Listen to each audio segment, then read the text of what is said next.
Did you come up with two new ideas for something for me to do during the NFL offseason to pass the time? I did. I looked up unique Let me hear it. classes you could. I looked up unique classes that you could take in Oakland. Classes. Yeah, yeah, All yeah. right. This could be the birth of a new hobby, Derek.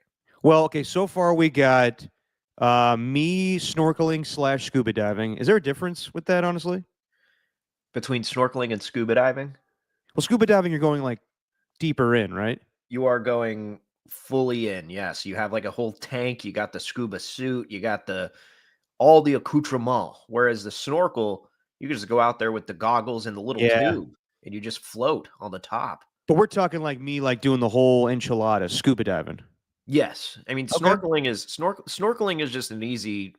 Snorkeling is just a fun thing to do in Florida. You know, if you need something to do. But scuba diving, that's a whole different animal. And then we could go, and then we can get you spear fishing. That's kind of the next level. Damn. So I you have like my scuba dive, own. but with a spear, except you don't really have the tank on the back. You just go in with the wetsuit and the spear. And you Okay. have to I just got, use I your got like a breath. whole water world thing going on. Yes, yeah, yeah, yeah. You're Kevin Costner. Nice. I've always been compared to him. Yeah. But then like some people get like the bends. Is that what they call it? Like when you're underwater for too long and like you get like what is that? Like where like your it feels like your chest is being stepped on or like some people actually experience like their capillaries in their eyes just burst. I don't know that much. Okay. I know the very basics, Derek. I don't know what's it called? Capillaries? Am I said that No, right? no. You said the bends? The bends, like it's a thing that people get when they scuba dive, where it feels like their chest is like being stepped on. It's like the too much water in your lungs or something. I mean, I searched up the bends, and the first thing that Not the I Radiohead album. not the Radiohead album, although that was the top option. The bends, decompression sickness. Oof. Yes. Injuries caused by a rapid decrease in the pressure that surrounds you of either air or water. Well, that's something to keep an eye on when I do scuba diving. Okay, so we had scuba diving, we had golf, which is easy. I could definitely do that, probably with you in Alameda somewhere. Yep, yep, And yep. then watching the F1 series. So I Correct. need two more things. Right. Well, one of them is actually it's something I think we could do for the podcast, and I think I've already put this up, but I'm going to throw it out there again because I think this is one that's realistic. I know it's not fun, but look, man, I'm on an island now. I'm like Chief Brody in Jaws, you know, On the island. Yeah. and we could fish. I think we could do some terrific fishing content. It'd be boring as hell. We do a Just Your Opinion Man live fishing, and we're just sitting there the entire time. That wouldn't be bad, actually. I'd be down for that. Yeah, yeah. We'll do a whole thing. Make a whole fishing video. Just Your Opinion Man goes fishing. Just your fishing man. Yeah, yeah. Okay, I'm down. I looked up areas next to Alameda. We could go deep near Crab Cove, Belena Bay. I think is the other one that it was called. I think it'd be sick if we do a Just Your Opinion Man fishing trip. Okay, I'm down. That one's easy. I can do that easily. Well, and then the other one, I was just looking up. Like I was doing this morning. I was looking up a bunch of classes that you could take in Oakland, Derek, and I think I found one for you. Interpretive dance. No, bladesmithing. You want me to be like, dude? Some of your suggestions, man. When it comes from like laying cement. What was another one you had? There's one you said last time. I forget what it is. But you want me to have like all these trades. You want me to be like what the hell is like a bladesmith? Like is that like it's someone who creates these knives. But this is the thing, Derek. This is what makes similar to like a blacksmith? Well, this is what makes this class different, though, Derek. Okay. They bladesmith, but they do it from a railroad spike. That's what I figured. So they take a railroad spike. Then If I they know make anything about bladesmithing, it's usually with railroad spikes. Then they make a blade out of it. All right. I might be just, giving you ideas of stuff that I'd like to do. That sounds fun. Okay, a bladesmithing class. We may need to come up with a new one, Steven. What? You use fire and hammers to create a decorative knife from a railroad spike in a metalworking class in Richmond. What's better than that? I guess that's more feasible than me laying cement. Laying cements look, that was You have just to hijack a inspired truck and again. everything. That was inspired again by like some video I saw of like a 12-year-old on Instagram doing it. It was actually posted by the guy who does that series of videos where he's like, "You're telling me I'm 40 years old and I've never heard of being able to do this?" You know, and he'll put like he'll like, put a Can't bunch say of I'm familiar with that. he'll put a bunch of garlic in like a Tupperware container, then shake it around, and that's how you unshake the garlic or loosen it up. Um, that's what that was inspired by. That was more fake. These are very real, Derek. These are things that you could do. Spend your hard-earned money on. Okay. All right. Yeah. My hard-earned money on bladesmithing. All right. And then what is that really gonna give me in life? Just the opportunity to craft a sword of some Well, sort? well, no, it'll actually give you some stuff to use in the kitchen. I'm sure you're very short of knives. Do you have just one knife in your kitchen? Yeah, and it's a butter knife. Yeah, I yeah. need more knives. Honestly, like probably I could just like I'll meet you halfway, Steven. I just need to cook more, and I do cook a lot to begin with, but I could do more. Like a lot of my meals are a lot of frozen stuff. I want to get that out of my diet, so maybe Mm, just more getting fresh foods. Like I'm gonna have to. I think everybody knows this by now. KMBR's moving their studios from San Francisco to Daly City. uh-huh. So now I'm gonna have there's not a lot around that area from what I hear. There's a Round Table Pizza. There's some other restaurants, but like as far as like getting something quick and easy, as far as lunch, may be difficult. So I'm gonna have to meal prep a lot more, and I think I'm gonna have to start cooking on the weekends, and then get nice Tupperware and start, putting my meals together. Bread making. How about you do some bread making? That was a COVID thing, like the sourdough bread and all that. I mean, it was a COVID thing, but I think we've learned that it's very useful. I mean, if Yeah, you but I'm you're trying to eat less bread, Steven. well, bread's fine if you make it at home. It's the stuff from the grocery store you got to watch out for. Every slice of bread could have like 2 grams of sugar, and if you see a gram of sugar, it's like, oh my god, that amount is just in my one slice of bread. So if you make it from scratch, it's less bad for you? You're not well, yeah. I mean, you're putting less additives in there. Less of How whatever. long does it take to make bread? Takes a while. Depends on what you're making Yeah, too. I don't know if I have that time, man. And by the way, like I'm just trying to eat more meat, just because I hear like that's really good for your brain, and I've been noticing I'm getting a lot of brain foggy as I get older. Well, what do you eat then if it's not meat? I do. I eat a fair deal of meat, but like Mhm.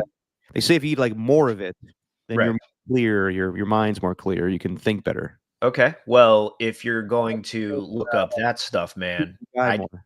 I think there's a guy Ethan Schlembowski on YouTube. The That's big the guy. Schlimbowski. He's the big the big Schlembowski, exactly. Him, that dude can cook. You suck at cooking. Kenji Lopez alt binging with Babish. You got all sorts of All right. YouTube videos that you could watch. So there it is. Cooking more. Just straight Dude, up cooking. binging with Babish does an entire series. Normally his shtick is like, I'm gonna take something from like a TV show or a movie and I'm gonna cook it. But his shtick also is he has basics with Babish. And the diehard cooks will tell you that he might be giving you the wrong technique or his technique isn't great. But the basics series, that's pretty solid. All right. Ernie one. This is interesting. Joshua Wiseman. This is an interesting one, Ernie, because I've kept this guy. He's been making videos for years. His fans have really soured on him, and I see that based on the subreddit. There's a whole Joshua Wiseman subreddit, and they're like, "Why can't he go back?" It's like Kanye.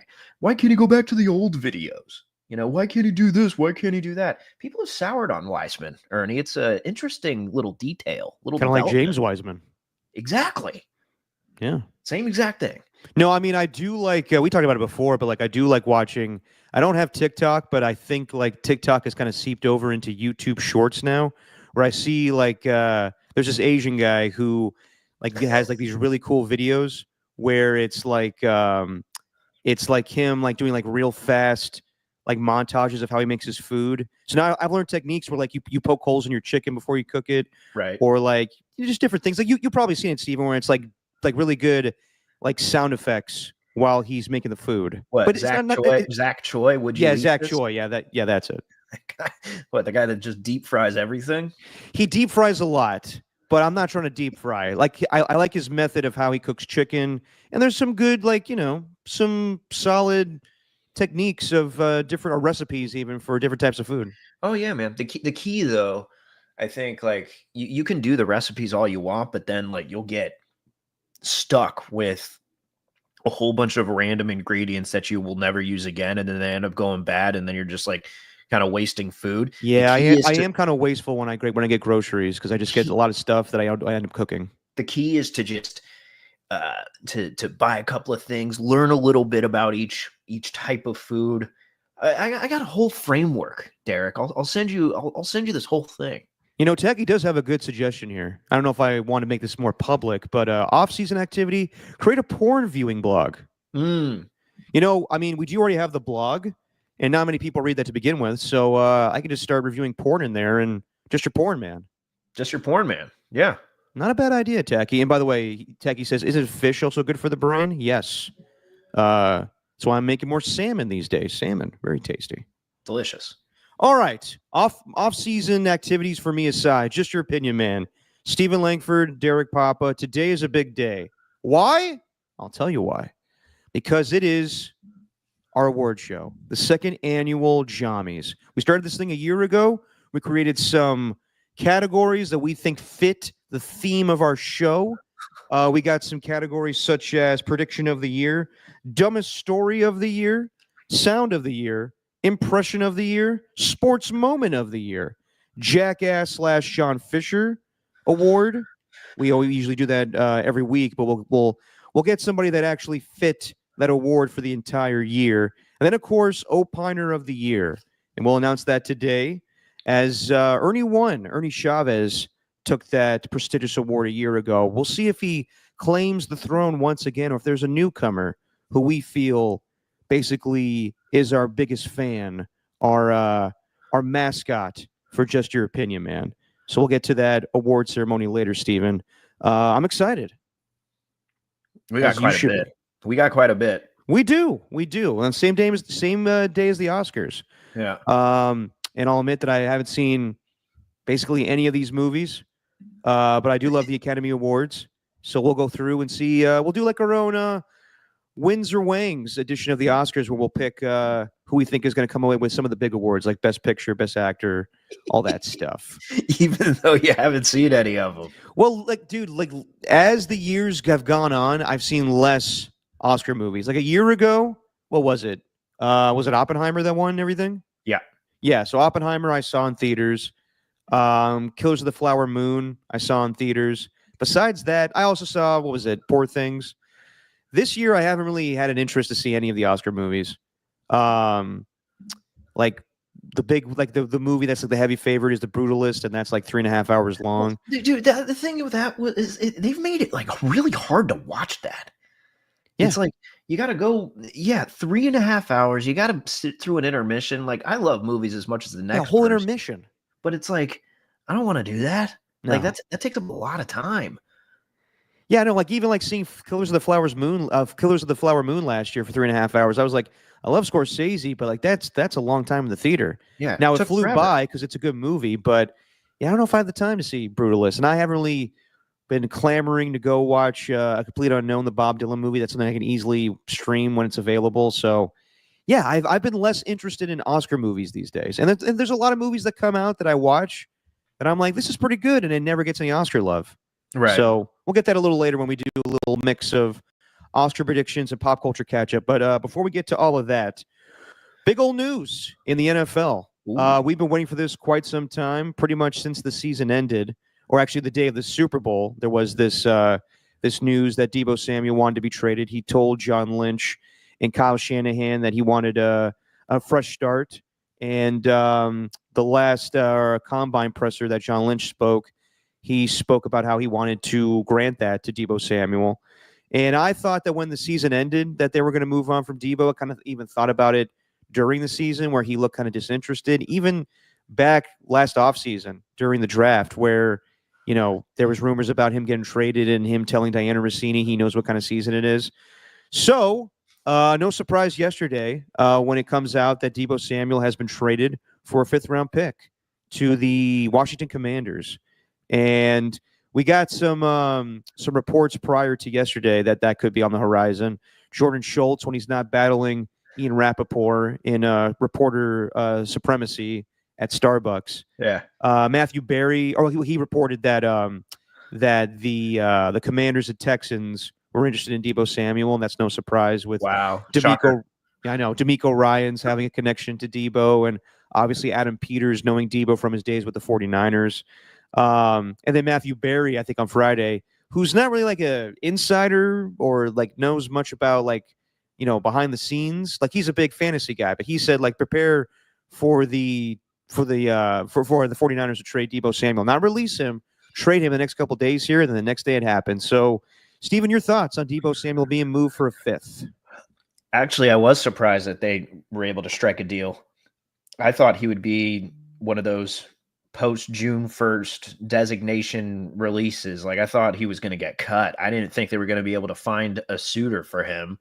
I'm really am surprised that a team was willing to give up even a 5th rounder for him, since you want to keep as many draft picks as possible just in case something pops up. I don't know, during the season or at the trade deadline or something. So I think it's good on the 49ers, though. This should have happened sooner, I think, because even though they did get the Commanders to eat the full salary, whatever he's getting paid, like $17.5 million next year. Yep, that's it. And that was just the remaining on his contract. But the way they restructured it, they also have to, if I'm not mistaken, pay $31 million in dead cap. The 49ers do now that they traded him. Yeah, but even with that restructure, like because of that restructure, and that happened in September. So I think like it was maybe a little too late, and they just got, Deebo's worst season. And maybe they could have gotten him for better value if they actually put him up for trade. I don't even know if they had dangled his name out there at all last year. I mean, I know his name was involved, but they did. Dieter Kurtenbach told us from his reports that a year ago it was on the table with the Baltimore Ravens for either a 1st-round pick or a 2nd-round pick, and in hindsight, that is a missed opportunity right there. Yeah, exactly. So, I guess it had to be done, but I just think that if you're talking about, compensation, then, I mean, just listen to it right there. It's a little too late. However, gotta say, I'm not going to act like this is how all 49er fans felt, but all these thank you, Deebo posts, the appreciation posts, I get it, but they've been dogging him for the past 2 years. It's been nothing but shit talk around Deebo Samuel. So much that they booed him at their own stadium. Like, you could give all these thank yous and all these appreciations, but it's just, I've seen a complete 180 just because he's gone. It's like, so what, he sticks on the team? You're going to talk about how he's holding you guys back, how he shouldn't be there anymore, how they should trade him. And once they do trade him, oh, thank you so much for your time. No, we didn't forget. Like, I mean, I don't know. I just saw that. I'm like, wasn't it you guys just like a couple of months ago who were just booing him off the field? like commenting on every podcast, hey, stop posting podcast episodes and focus on focus on football. Or anytime he posts like a pre and post game fit, hey, instead of focusing on your outfit, how about you focus on catching a ball? I just saw a lot of it this year, and it's just, thank you. I mean, I get it, but I don't know. Saw that, I was just like, the hell. Yeah, but that's normally what fans do, man. That's like exactly they want what you. Fans do, but it bothers me. They want you focused on football 100%, and if you're not playing well and they see you doing things outside of football, then they're going to call you out on it. Like I also think like the Deebo's podcast is just not entertaining whatsoever. So I think people shit on that. But yeah, like it was warranted last year. I definitely agree with the fans. Like he was kind of dogging it a little bit, I thought, at some moments. Like even though he was calling out Tabor Pepper and Jake Moody, like his play definitely declined right after that. There was that drop pass he had against the LA Rams that definitely would have been a touchdown. He just was not his normal self. And then, like, how many times we see him in the locker room with his hands around his backpack, just being like, yeah, whatever. Right. He's just disinterested. So I get the mixed emotions of fans being like, we love what Deebo did for the longest time. We'll never forget 2021, where he was a Swiss Army knife, being equal parts a great wide receiver and running back. But he's definitely not the same player. And he definitely kind of was showing a little bit of disinterest in the 49ers going forward. As far as the trade itself, I was surprised it was done this early. Like, it's rare you see trades done this early in the offseason. Now, there definitely has been some trades like done during Super Bowl week in the past. Like Alex Smith got moved to Washington. Matthew Stafford got traded to the Rams right before the Super Bowl. But like I remember a couple years ago when it was like Russell Wilson and Carson Wentz and Khalil Mack all got traded every day the week before free agency. It's rare you see like we're still at the combine and deals are getting done. And I think it makes sense for a few reasons on both sides for the Commanders and 49ers, just because the Niners want to move off his salary. I'm glad that John Lynch didn't have to eat any of his upcoming salary this year. So to get him off the books completely is good going forward. For the Commanders, yeah, it cost you $17 million this year and a fifth-round pick. And right now, I believe they're either third or fourth in cap space right now. So, and they don't have to redo his deal. So there's not a lot there. Like it's not that big of a risk. Either Deebo comes in and he's great, or he's not, and they move on quickly. And I understand like Adam Peters like wanting to make the move. Like you don't want to wait and have a bidding war with, like all the other teams that may have been interested, whether it was the Texans or Steelers or anybody else that was rumored, Broncos. Adam Peters knows him well, and he's like, I just want him. Like I understand the contract situation and everything, but we need another wide receiver. It can't just be who's the guy from the Washington right now that did like a lot of things Deebo would do this upcoming year, like Olamide Zaccheaus, like that was like their second wide receiver for the Commanders last year. Dynami Brown, who's a free agent this upcoming year. Kwame Brown, yeah. Yeah, it's like basically like their only reliable guys are Terry McLaurin and Zach Ertz if he's going to still be there. So I definitely get it. He fits kind of what they do with the Commanders. That he's perfect for Cliff Kingsbury. Like I could see Jaden Daniels just dumping it down to him with screen routes, zero routes where he's everybody's getting the blocking in front of him. I don't think he's going to play running back as much, but no, he definitely fits what they want to do. But I'm with you, Steven. I'm a little surprised knowing that I don't think there was going to be a big market for him trade-wise. Like the Commanders definitely just beat everybody to the punch. Like there was going to be a market for him once he was cut, but I was surprised that nobody just waited until he was like. I'm surprised the Commanders just didn't wait. Like it was going to be, I believe, on March 15th or March 22nd, whatever the date is. He is due $15 million. So the Niners wouldn't have kept him around on that date. They would have cut him before that. Now you can always designate that as a post June 1st move. I actually don't know how they do that now. Like I know Dalvin Cook was cut after June 1st a couple years ago, but I think now you could just say this is going to be a June 1st designation, and you just save your cap for that. So I don't know if the Niners did that. That's something I could ask Matt Mayoko tomorrow. But I think that I was just a little surprised because definitely he was going to get cut. But at the same time, I understand why the Commanders are like, we got nothing to lose. We got cap space. We got picks. And also, the big thing is I initially said that I thought Deebo was going to be moved for a fifth. And any fan that's like, that's all we got was a fifth, it makes sense. Like, Deebo doesn't want to be there anymore. He's not the same player. You're lucky to get a fifth for Deebo at this point. If you're looking to get something higher than that, like I understand like people are saying like, we got Trey Lance for a fourth. The Cowboys were just, I don't know, for whatever reason, desperate. And in hindsight, that's a terrible move. Right. But a fifth-round pick for Deebo is definitely adequate. And I think also it makes sense for the 49ers because if you remember, they lost a fifth-round pick a year ago because they had an accounting error. So now they recoup a fifth-round pick. They move off of Deebo's salary. It's good for everybody involved. Well, is it, though? Because we talked about it last week with the Jonathan Allen thing. Like, if the Commanders wanted to trade to the 49ers, why would they do that knowing that they're probably going to have to contend with the 49ers in the NFC? Like, I know you're not doing it within a division, but I did think that was something that might be giving Adam Peters a little hesitation to make a move, knowing that we could see them in the postseason. And Yeah. I think the Commanders are going to get there again. You know, the NFC East is really becoming their division, unless Jaden Daniels goes through like an incredible sophomore slump. Sophomore slump, Derek. He's going through a sophomore slump. Stinks, slump. It's like Jesus.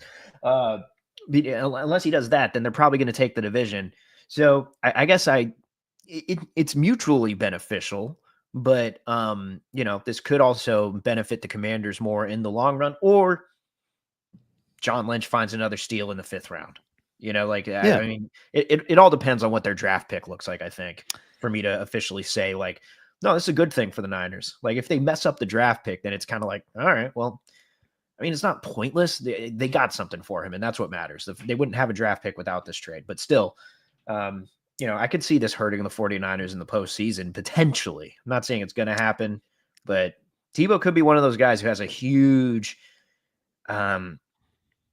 like he'd be like a boxer. He'd just be giving him a puncher's chance, like in the postseason. So I don't know. This is interesting. This is interesting stuff if they actually match up. No, it is. I mean, we'll see. I also don't think that. I know, like last year, I kind of overreacted when Stephon Diggs got traded to the Texans inside the AFC from the Bills, and my reaction was, why would the Bills do that? Like, I Right. understand, but like at the end of the day, like yeah, like there's the potential you see him again in the postseason, but when it comes down to this team is making the best offer, I think teams just don't care about that stuff anymore. Like we saw it a Right. year ago during the draft, where the Bills traded down with the Kansas City Chiefs, and the Chiefs got Xavier Worthy, and then Xavier Worthy kicked their ass in the AFC Championship game. Now you could say, like, why would the Bills do that? They did it twice. They actually let the Chiefs draft Patrick Mahomes. But at the end of the day, they're just like, we're making a deal with the team that makes the most sense. Now, at the same time, I highly doubt that the Browns would ever trade Myles Garrett inside their own division. That just makes no sense. You see him twice a year. But when it comes to a team inside your own conference, I think teams are willing to let that go a little bit. Because at the end of the day, I'm sure the Texans were probably like, you guys are going to cut him. We'll give you a 7th. And then Adam Peters is like, no, we're supposed to do a 5th. You're like, I can't ignore the best deal on the table. Right. You know, this is man, I'm not saying this is going to be equal to this, but it definitely reminds me of Andre Iguodala. When he left the Warriors, that felt like it didn't feel like it was the end for the team, not by any stretch, but it definitely felt like to the end of an era that kind of defined who they were over the past few years. You know, when he left, it's like, wow, Iggy's not on the team anymore. Like, obviously, they still had Steph, they still had Draymond, they still had Clay, and they had a bunch of draft picks and everything. But it's clear the 49ers are entering a new era. Like the one from that, I know most of them are going to be back. I know Christian McCaffrey and Trent Williams are looking like they're going to be back, but there's no guarantee that George Kittle's going to stick around. There's no guarantee that Dre Greenlaw is going to stick around. John Lynch says all the right things up at the podium. You know, we want to have George retire a Niner, but like, what if they can't figure out a deal? Like his contract expires this year. Yeah. Like we've been talking about Stafford so much. I know we're going to get to Stafford, but Stafford still had 2 years left under contract. Kittle's expires. Like he's going to want something. And so, I mean, again, Dre Greenlaw could be gone too. They say that, hey, don't sleep on the Fred Warner stuff. Fred Warner could want another contract. Mm-hmm. All that hovering over it is Brock Purdy's extension. Yeah, it's just like it reminds me of that. It's not the end of anything, but it's just you're shifting from one era to the next, and it's like gonna be slow. But this was kind of the start of it. Yeah, no, definitely. We've been talking about that. Like, they're going to have to make some moves. They're going to have to, as John Lynch said the other day at his combine presser, get younger.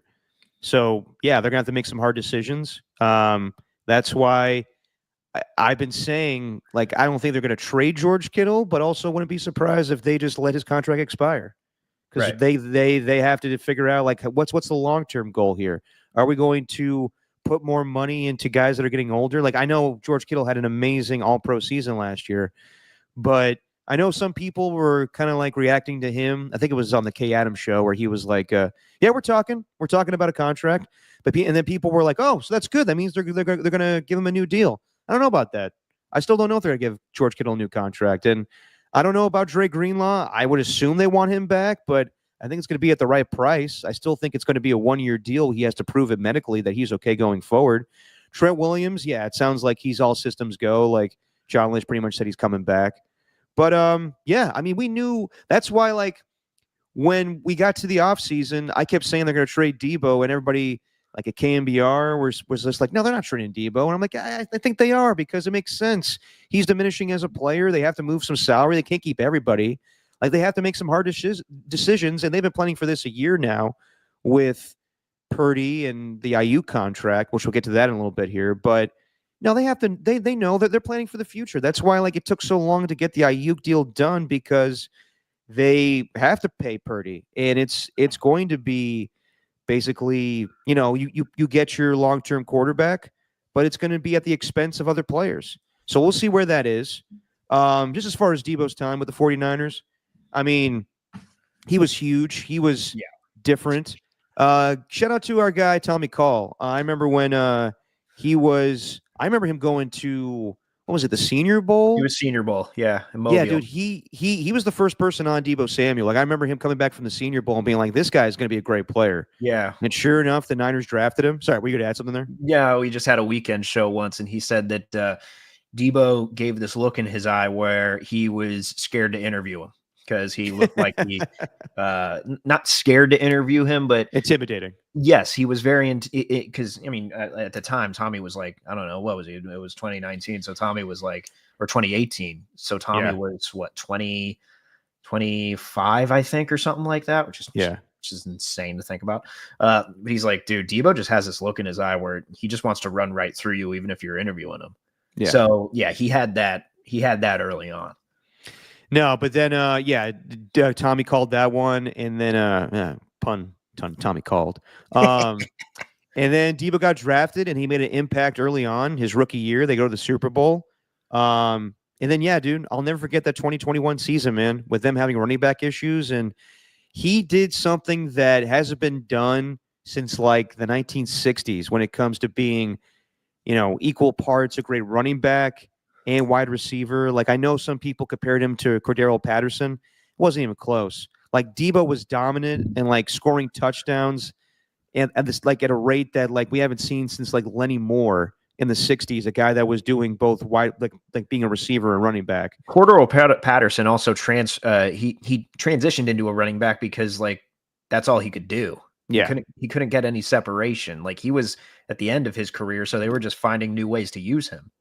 Well, funny enough, I mean, early on, Deebo Samuel was able to do that. Like, we'll always watch his play against the Detroit Lions week 1 in 2021, where he catches that deep ball and then runs around for the touchdown. But like most of Deebo Samuel's plays have been, screen routes where he just takes a ball as a zero route and then gets blocking up front and then busts a big one. Running the football. Like, I'll never forget his performance against the LA Rams the last week of the season when the Niners had to make the postseason. He was dominant in that game. I want to say he threw a touchdown too. I think he ran for one. I don't know if he caught one, but I want to say maybe he threw a touchdown. I could be totally wrong on that. But it's funny you bring up the separation because I think that's a big reason why Deebo's not a 49er anymore. Right. And I've said this ad nauseum, and so will everybody else. But the truth is, Deebo Samuel is a great athlete. Is he a great wide receiver? No. He does great things with the ball in his hand, but as a pure wide receiver, there's a lot to be desired. And it was on full display in the Super Bowl against the Chiefs. He could not get separation. That is why the Niners drafted Ricky Pearsall. And when they drafted Ricky Pearsall, I thought it was pretty clear that that made Deebo Samuel expendable. And I'm not surprised they wanted to move off of him. I know that Kyle Shanahan loves what he does, but I think they want to change their offense up. I think they want to be more of a deep passing team. They want to run the ball with McCaffrey. And that's another reason, too. McCaffrey does a lot of what Deebo does. He's not, a wide receiver in the same way that Deebo Samuel is, the same way that Deebo's not a running back the way Christian McCaffrey is. But Christian McCaffrey's a Swiss Army knife where he could do that stuff. So, yeah, I I think it's a good move for the 49ers. Makes sense. I know fans loved him for a little bit of time and then kind of turned on him, but I think it's best going forward that they change the offense up where they're not so dependent on Deebo busting a big play. The ball needs to go down the field with Brock Purdy. He defined what it was to be a 49er at that time, because at the time you had Jimmy Garoppolo, and a lot of it was just crossing and out routes, not a lot of complications with their offense. It was just anticipation throws. Brock Purdy does a little more. They asked Brock Purdy to do a little more.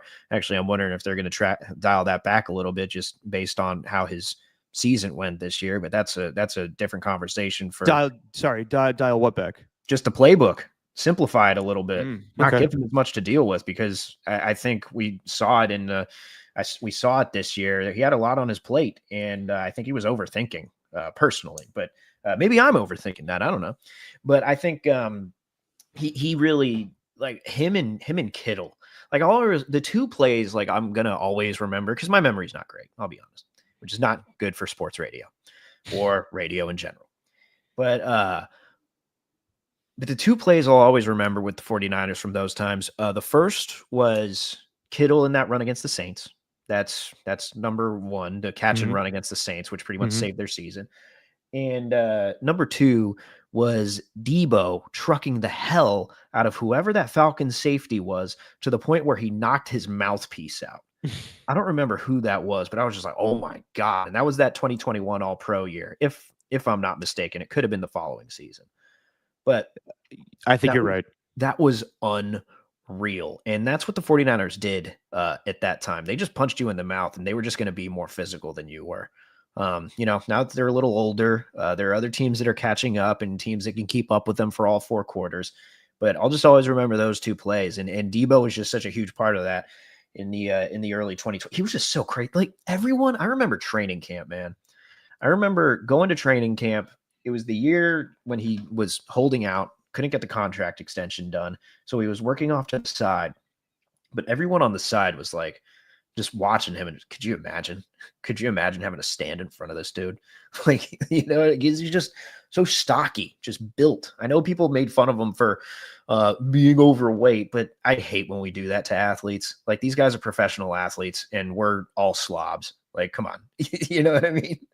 Yeah, but like when it's like Zion, though, you're like, come on, dude. Like, you should have you have all the talent in the world, and you're just not using it. Sure, but even with the weight gain, he's still more athletic than 99% of the people in the world. Of course. I just think it's funny when we do that. But yeah, I'll always remember him for that. Not really so much what he did this year, the podcast stuff, whatever. It's not like he started that on his own. Bleacher Report probably came to him with a shit ton of money and said, hey, can you do this for us? Like, you get a lot of traction on social media. We think you'd be really good at this, blah, blah, blah. How are you going to turn that down? But so I don't blame him for that, really. I do think that played into it. I think podcasts can be distracting, trying to juggle those two things. Just ask Paul George. Podcast P is going away. Helping them Sixers win a championship, even though they're like 17 games out of first place. More focused last night, even though he wasn't great shooting last night. But until the end, he made the most critical shot of the night. So that's true. There you go. But anyway, I mean, Deebo was so unique, dude. It was crazy. Yeah. You remember that when we were talking about the contracts? It was like AJ Brown, Terry McLaurin, or Deebo. Crazy. Yeah. I mean, I'll never forget I guess my favorite Deebo play is, as my dad calls it, the Deebo Dash, where they were playing Chicago. And that was the turning point for that season, where I think they were 3-5 and they went on the road to Chicago, and Jimmy throws a screen route to Deebo. He takes it like 84 yards, something like that. Yeah. And I know most fans will remember, like Deebo's a fan favorite. There's a lot of great plays he had, but he come out with the boombox with Trent Williams. Like, they love that atmosphere that he brought to the games, especially during the playoffs, or like when he was calling out the Eagles. And he had a great performance against the Eagles during the regular season after shit talking them in the postseason. Yeah. No, I mean, that was huge. Yeah, and there's always been kind of a weird dynamic, I think, between Kyle and Deebo. Like, Deebo wanted a trade after the 2021 season, and that was contract fueled. But also, I think it was a little Kyle. There's always been reports that Kyle's not been happy with Deebo's physique. He even behind closed doors, I think, calls him out for not being in shape. So I think that's what led to that off season where he wanted to be traded. And Deebo even admitted when he came, or when that season ended, he came into training camp and he was holding out a couple of days, holding in. And then they gave him the contract, but he admitted, like, I was out of shape. And then he came back and had a really good 2023 season, but this year was just not good. So Right. everybody needs a fresh, a breath of fresh air sometimes. So it's good to move teams, and I think this was inevitable. So yeah, Deebo Samuel off to the Commanders. I think it's a good spot for him. Spray a little Febreze on his career. Fresh start. There you go. As far as Brandon Ayuk, this one's catching a little steam, and I think we should pour some cold water on this because I know Diana Rossini brought this up where they need to maneuver salary for Brock Purdy. And my thing is, they've been planning on Brock Purdy for a long time. So I'm not really thinking that they need to change that much. Like, we don't even know what the first year of the contract's going to look like. I think with the dead cap situation with the Niners, I don't know how front loaded Brock Purdy's contract is going to be this offseason. Or maybe it will be. Who knows? But like I said, they've been planning for this a while. And Diana brought up that teams are calling the Niners about Brandon Ayuk, which I find really surprising. Mm-hmm. And I think John Lynch addressed the Brandon Ayuk stuff, and John Lynch is pretty honest, not like going to tell you the truth or tell you actually what's going on, but he's just like, yeah, we take calls on everybody. So he didn't totally poo-poo the notion that they wouldn't trade him. But I think Matt Barrows caught up with him on the side in a scrum, and he was like, it'd be really difficult for us to move Brandon Ayuk. Like, it's the chances of that happening are very slim. Like, I know Ian Rappaport brought it up yesterday during the combine, but do teams really want to take on Ayuk's salary, make it $30 million a year, and he's coming off a torn ACL? You're probably not going to get him until week 6. I would find it very unlikely that Brandon Ayuk gets traded. Why is this a thing? Just because Ian Rappaport said to keep an eye on it? All right, I'll keep an eye on it for you, Rappaport. He's not getting traded. Now go enjoy your pistachio cream cold brew or whatever you get from Starbucks. That's my order.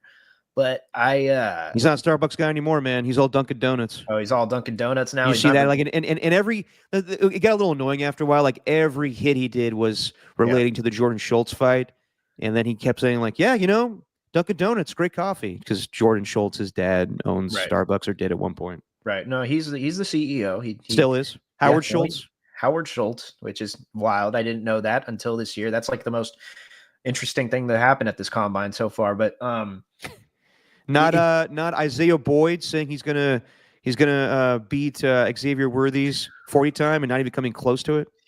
That's embarrassing. Did Kyle Shanahan not run up to John Lynch and basically stop the trade from happening? Yeah, like straight out of like at a romantic comedy where he's like, no, I need him. Stop. Put your phone down. Get off the plane. Yeah.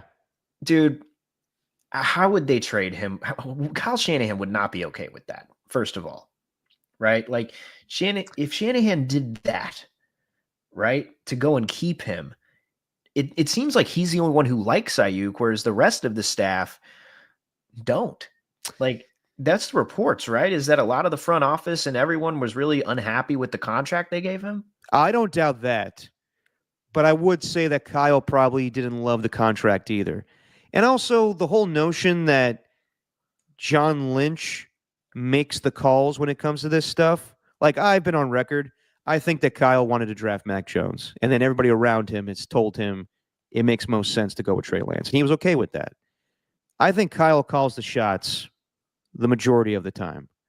And I think that him and John Lynch were in unison last offseason being like, we think Brandon Ayuk's a good receiver. Is he a great receiver? No, but he fits what we want to do. He blocks well. He's worth about $28 million a year. Or certain points during the offseason, they didn't think he was worth 28, then they did. Then Brandon Ayuk thought he was worth 30, whatever it was. I think they thought of him as kind of like a Jalen Waddle or kind of like a Devontae Smith, that contract comp. But in the end, they had to, I don't know, go a little more than they wanted to with 30. Not that much of a difference, but I mean, they were entertaining trading him. And then I think just Brandon Ayuk couldn't make up his mind. So I know that they probably have buyer's remorse when it comes to the contract. Because they just wanted him. And they need him now. Like they just traded Deebo away. Like you're not going to get him when the season starts. I'm presuming, but that's my next thing. Why would they want to trade him after you just traded Deebo? exactly. I mean, I know Ricky Pearsall is like going to be a pretty solid wide receiver, or he should be a pretty solid wide receiver, but you wouldn't just trade Ayuk like that. And what are you left with? You're left with Pearsall as the number one, then Jacob Cowing as the number two. Like who's the number? Chris Conley? I don't know. Is Chris Conley even on the squad? I don't know. They're definitely going to have to sign a veteran wide receiver to fill the time where Brandon Ayuk is gone, but not enough where I think they're like, that's going to replace him going forward. Like, I think they're going to get like a veteran guy. Yeah. Maybe a Chris Godwin or maybe even Devontae Adams. Who knows? They'll sign a veteran to fill the 6 weeks that I assume he's going to be on PUP. But no, it makes no sense to trade Brandon Ayuk right now. No. I don't think that's happening. And if you're a team, like, you know, what you're going to trade for it with his contract and the torn ACL, how much would you offer right now? Like, I think Brandon Ayuk's trade value is probably same as Deebo, a 5th round pick, maybe a 4th. And if you're the Niners, why would you accept that right now? No chance in hell he's getting traded. No, I don't.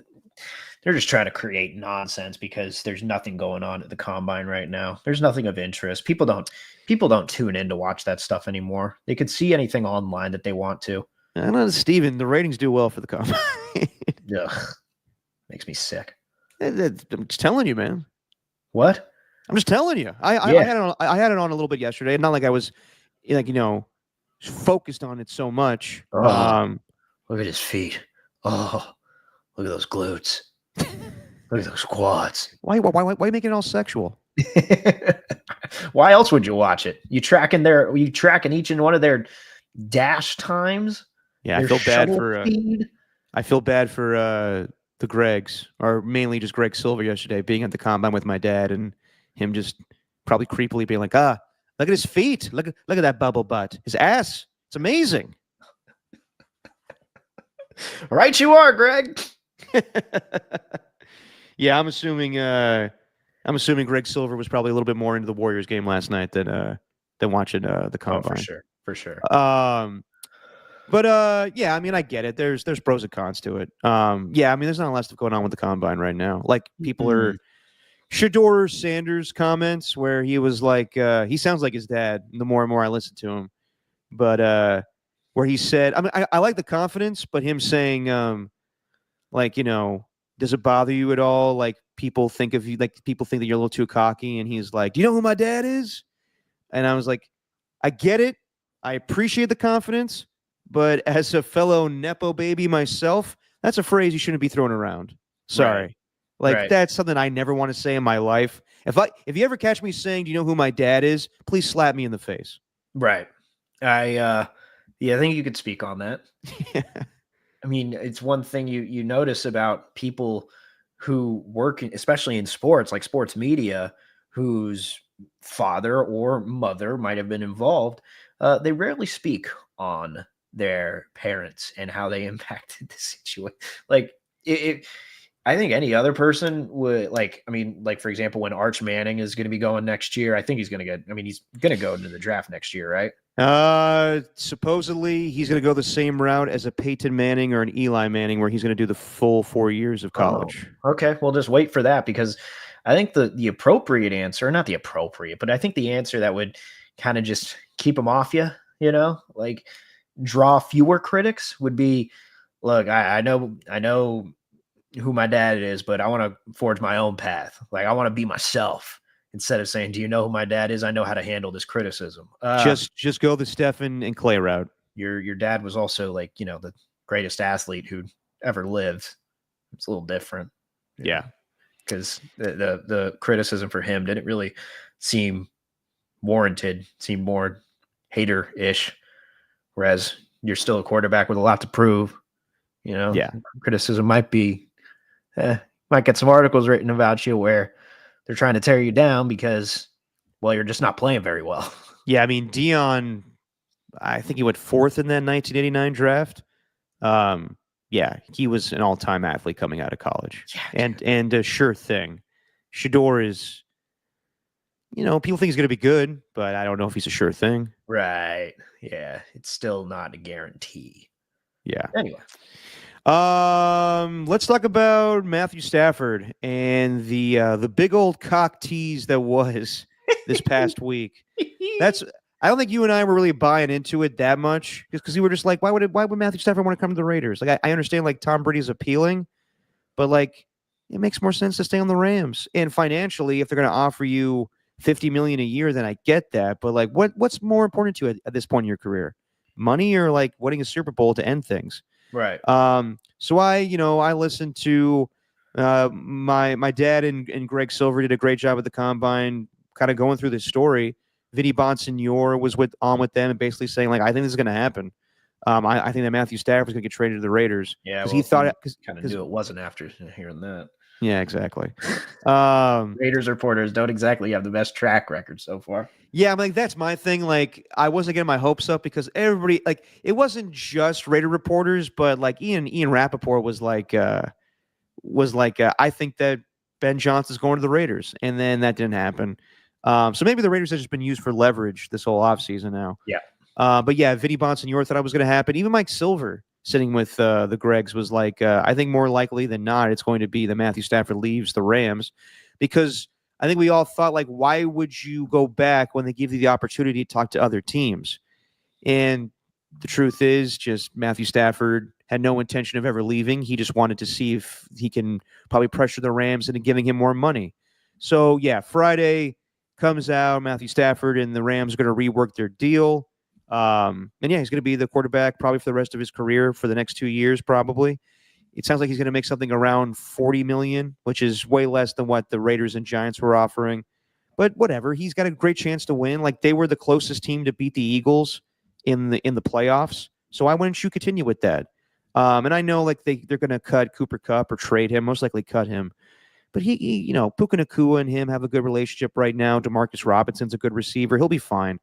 So yeah, I'm not surprised. And to be completely honest, I may have been like, whoa, shit, okay, a lot of people are saying this is happening, but I never was 100% like, okay, Matthew Stafford's coming to the Raiders. Nah, I think this is just, we're back at where we thought the Raiders were going to have to go. They're going to have to find another quarterback, but I'm not surprised at all that Matthew Stafford's come back to the Rams. I bought into it for a bit.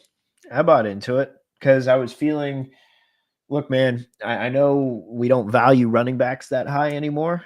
And I know the Raiders have to go in a variety of directions with that 6th pick, but I was like, ooh, trade for Stafford?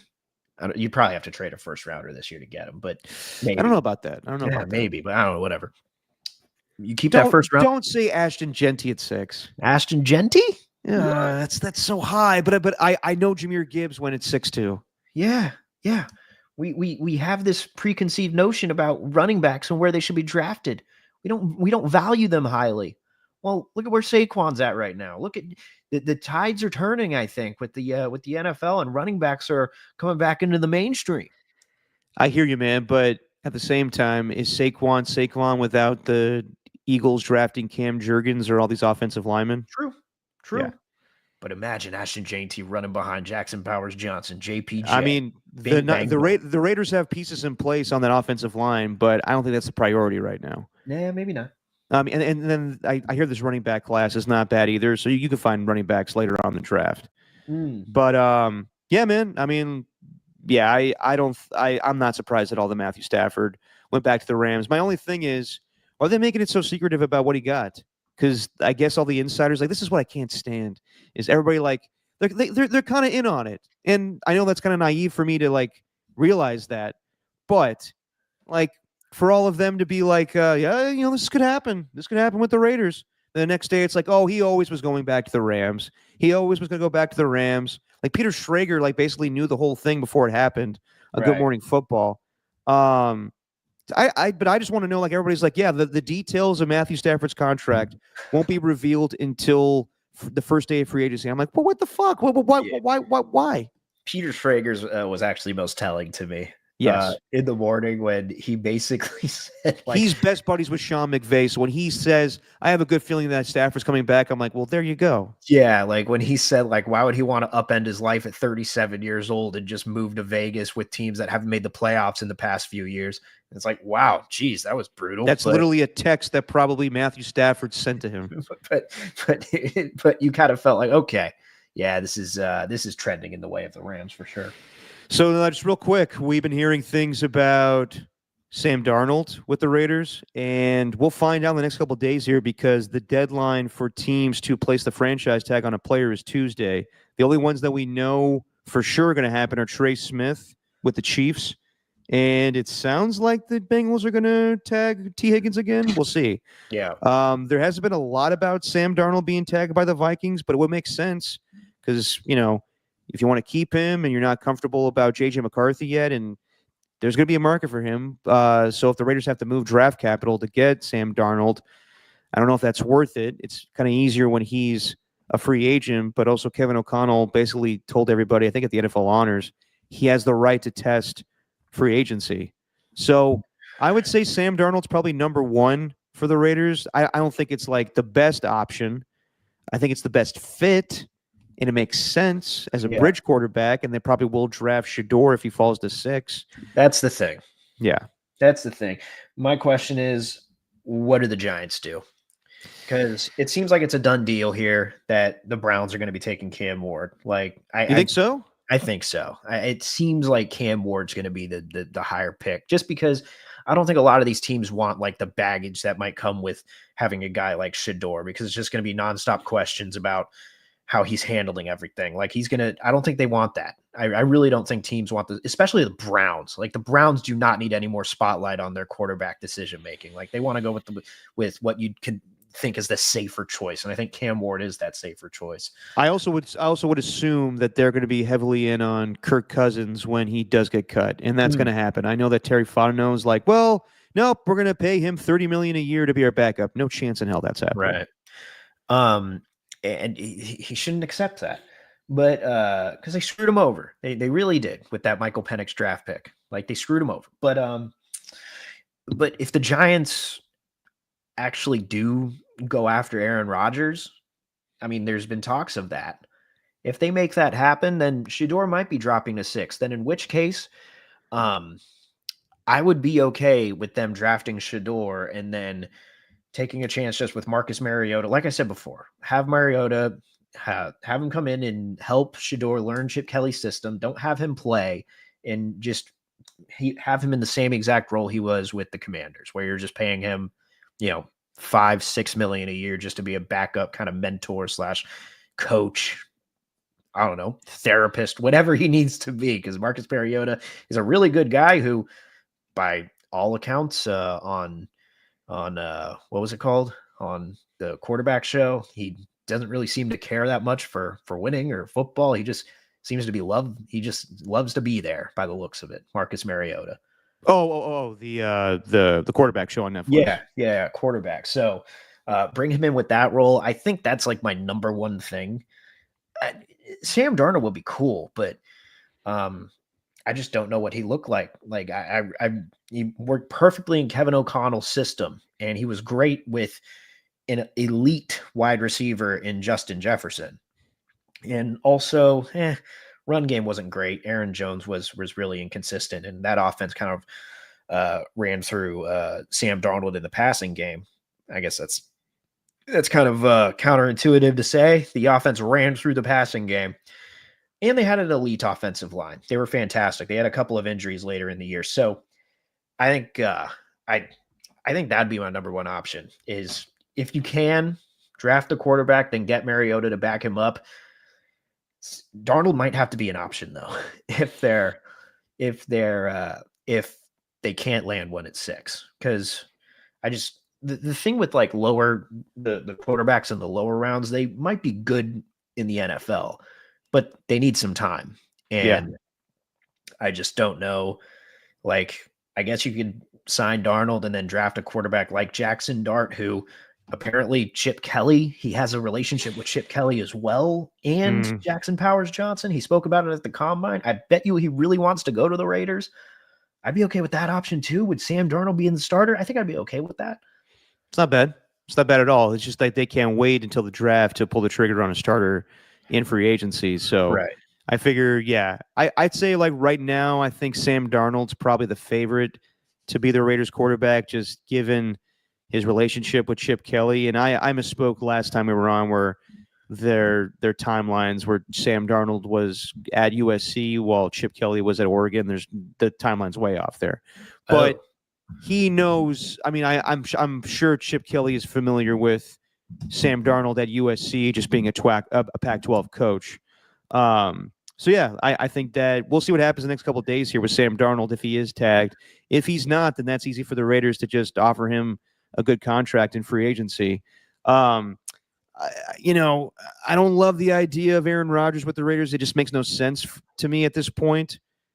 He's trying to win in his last remaining year or years on are in the NFL. So I can imagine him wanting to go to the Raiders now. Maybe 2 years ago when it was on the table when he got traded to the Jets, he could have teamed up with Devontae Adams. That would have been a good time to do that, but not now. The report that the Giants are interested in Aaron Rodgers just shows how desperate they are. Right. Like Joe Shane and Brian Dable. Like, I know they're trying to save their jobs, and maybe a rookie quarterback is just not the way to go because they just need time, and that's not John Mara is not giving them time to figure it out. So to go make a quick fix and try to win in that division with Aaron Rodgers, and if I was Aaron Rodgers, I wouldn't want to play for the Giants. That offensive line is worse than what you had with the Jets. Right. You have Malik Neighbors, but that's about it. Right. If I was Aaron Rodgers, I guess there was a report out there that from the New York Post that he pleaded to the Jets to keep him, or he's playing for the Giants so he could just stay in New York. I don't know if I'm buying that. I don't know if Aaron Rodgers is ever the desperate type of dude. It seems to me like he's just perfectly fine just walking away from the game if it comes to that point where nobody wants him. But if I was Aaron Rodgers, I would call up the Steelers and I would call up the Colts. And if neither of those teams are interested, then I would just walk away. The Steelers make sense because of their defense. Interesting to see where they go, skill set wise. I don't know if Najee Harris will be back or George Pickens will be back. The Colts, I think, make a lot of sense because they keep talking about how there's going to be competition for Anthony Richardson this year, not to mention their offensive line is a lot better than what he's had with the Jets. He's got Jonathan Taylor, a strong running game, Michael Pittman Jr., and Alec Pierce. It would be very similar to the Jets situation where they had Zach Wilson and they told him, we're going to put you on the bench for a couple years and then you come back and hopefully be the starter. That's the same thing they would do with the Colts and Anthony Richardson. But yeah, I would say for Aaron Rodgers, either those two teams, Steelers or Colts. And if they're not interested, then I would just move on. The Giants is going to be a bad end of your career. No, no one wants to go there, man. No. Who would?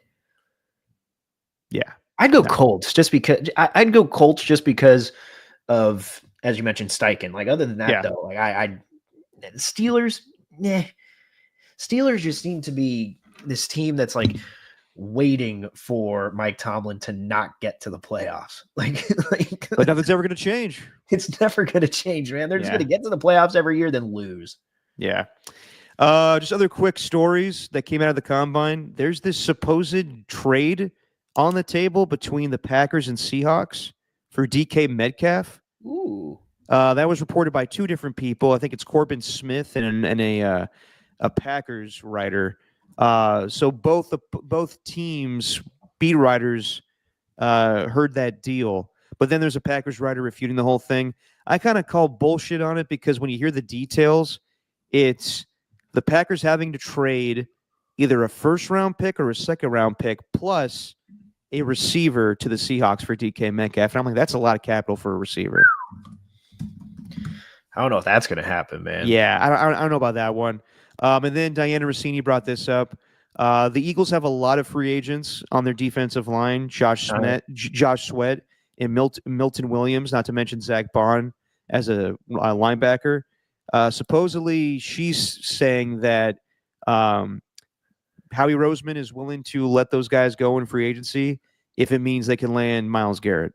And if the Eagles got Myles Garrett, I wouldn't be surprised at all. That would just be like a fuck you to the whole league. Because I could see like the Browns, willing to take good compensation for him. The Eagles will probably do that. The only thing is, I keep bringing this up, eventually the Eagles are going to have to pay Jalen Carter. They're going to have to pay Jordan Davis. They're going to have to pay some of these guys on their defense. And right now they're getting by with putting all their money into the offense. Yep. And then, having very young guys on defense. So I don't know how they could get by with, eventually, like Myles Garrett says, it's not about the money.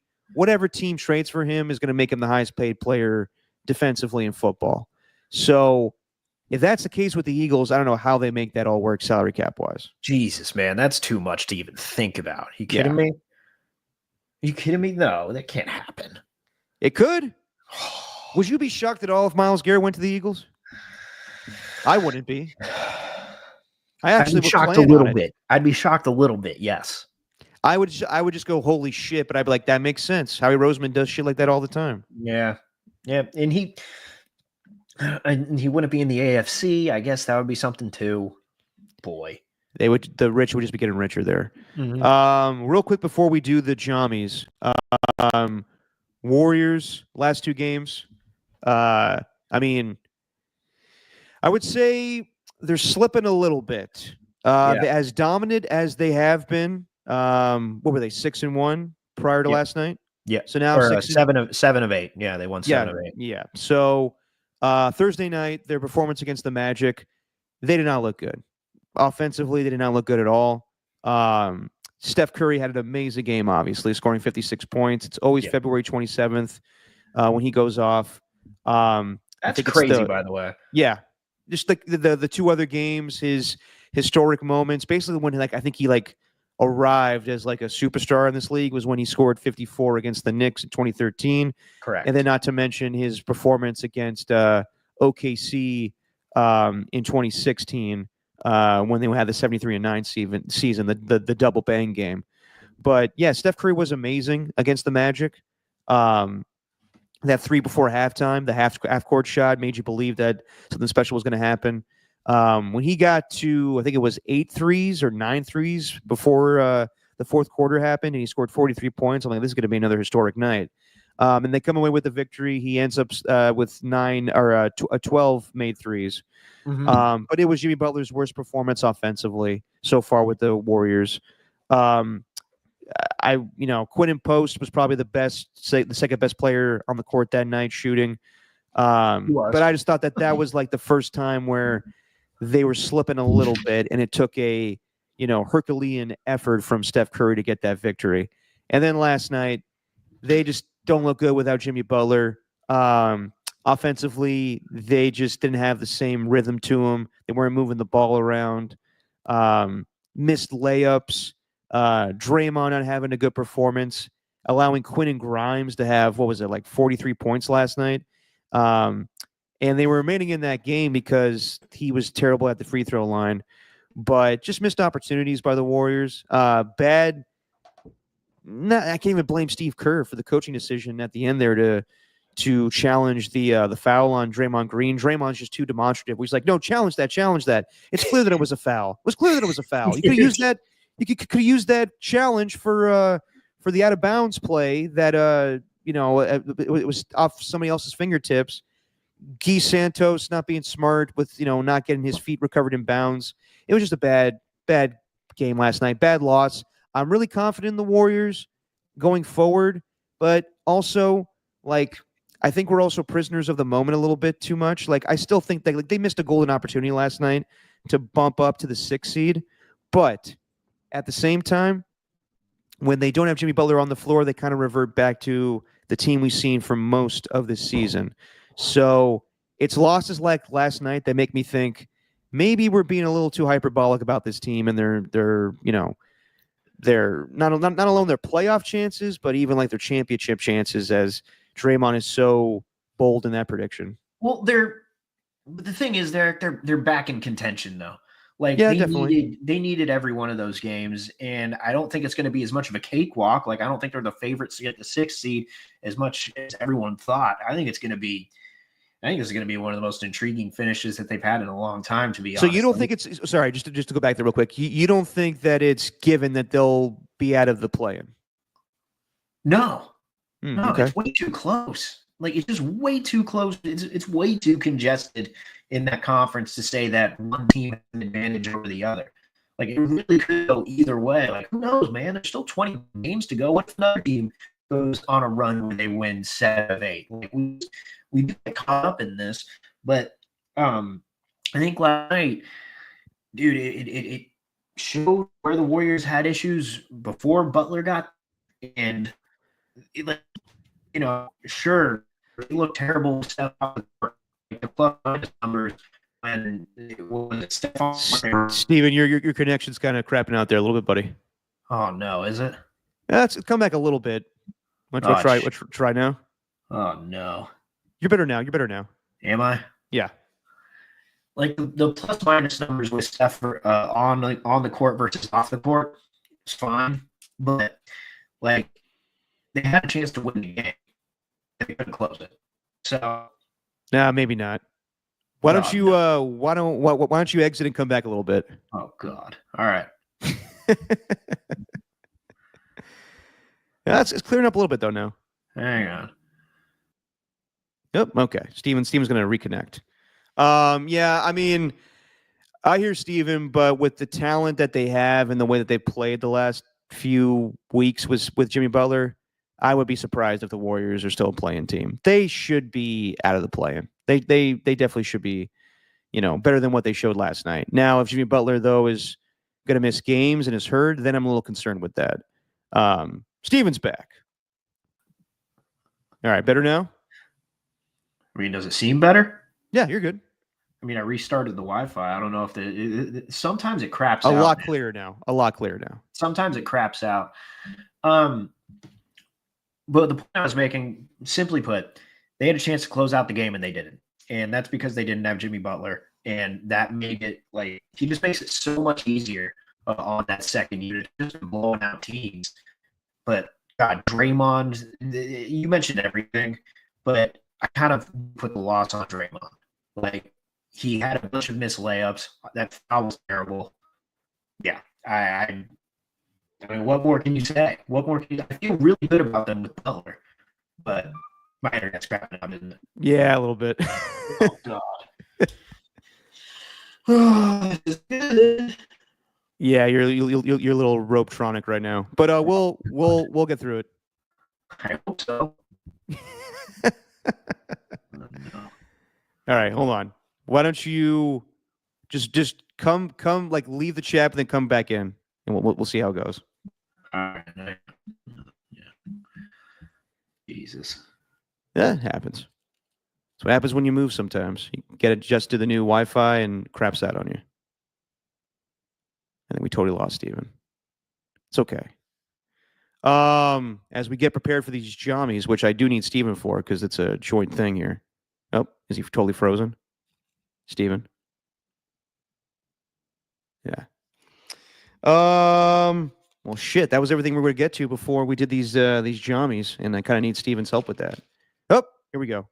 Steven's going with a new connection, even though he's still here. Okay. Let's try this. Like, there's multiple Stevens now. Hang on. All good now? I think so. Yeah, you seem good, even though you're still at the bottom here. I'm on the screen though. You're on the screen. You're good. Yeah. All right. All right. Let's get to it before there's any more internet issues. Let's get to the second annual JYOMMYs. Let's do this thing. You ready, Steven? I'm ready. All right. This is the second annual JYOMMY Awards, everybody. It's a big fucking deal. Kinda. It's these prestigious awards we give out to recap the year that was in just your opinion, man, and sports and just things that we like, things that pretty much epitomize this podcast. And it's going to culminate with one of you getting the Opiner of the Year award. We'll hand that out last. Who could it be? Could it be Ernie won again, getting his title as Opiner of the Year? Could it be Tacky, even though he is kind of an ass sometimes? And by the way, Tacky, went in on some Kitchen Nightmares with my mom while I was in Boca Raton, Florida. It's just the same show every time. I mean, it's entertaining as hell, but Kitchen Nightmares is just the same show. Literally is just every single time. Gordon Ramsay going to a restaurant, and it's owned by a family establishment. It's a family dynamic. Either the father owns it and the son's trying to take it from him, or whatever.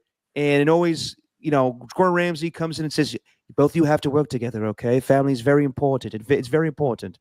And then, he goes behind the counter. He sees what goes on in the restaurant, and he sees that like food's been left out. There's things decaying, and then he just screams, "Shut it down!"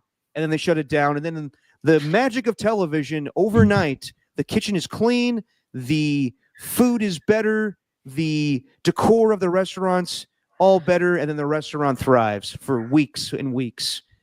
I find it to be a little bit phony. Anyway, that's my take on Kitchen Nightmares.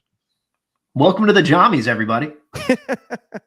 So it could be Tacky, could be Rockin' New Era, could be AJ Cruz, could be Pat H, could be our guy Otis Bird is the word, but I would say you kind of got to be here to get the award, Otis Bird. We love you, but Otis Bird usually shows up on the Wednesday shows. All right, let's get to it, Steven. Should we start off with the first award of the evening, Prediction of the Year? Prediction of the Year, let's do it.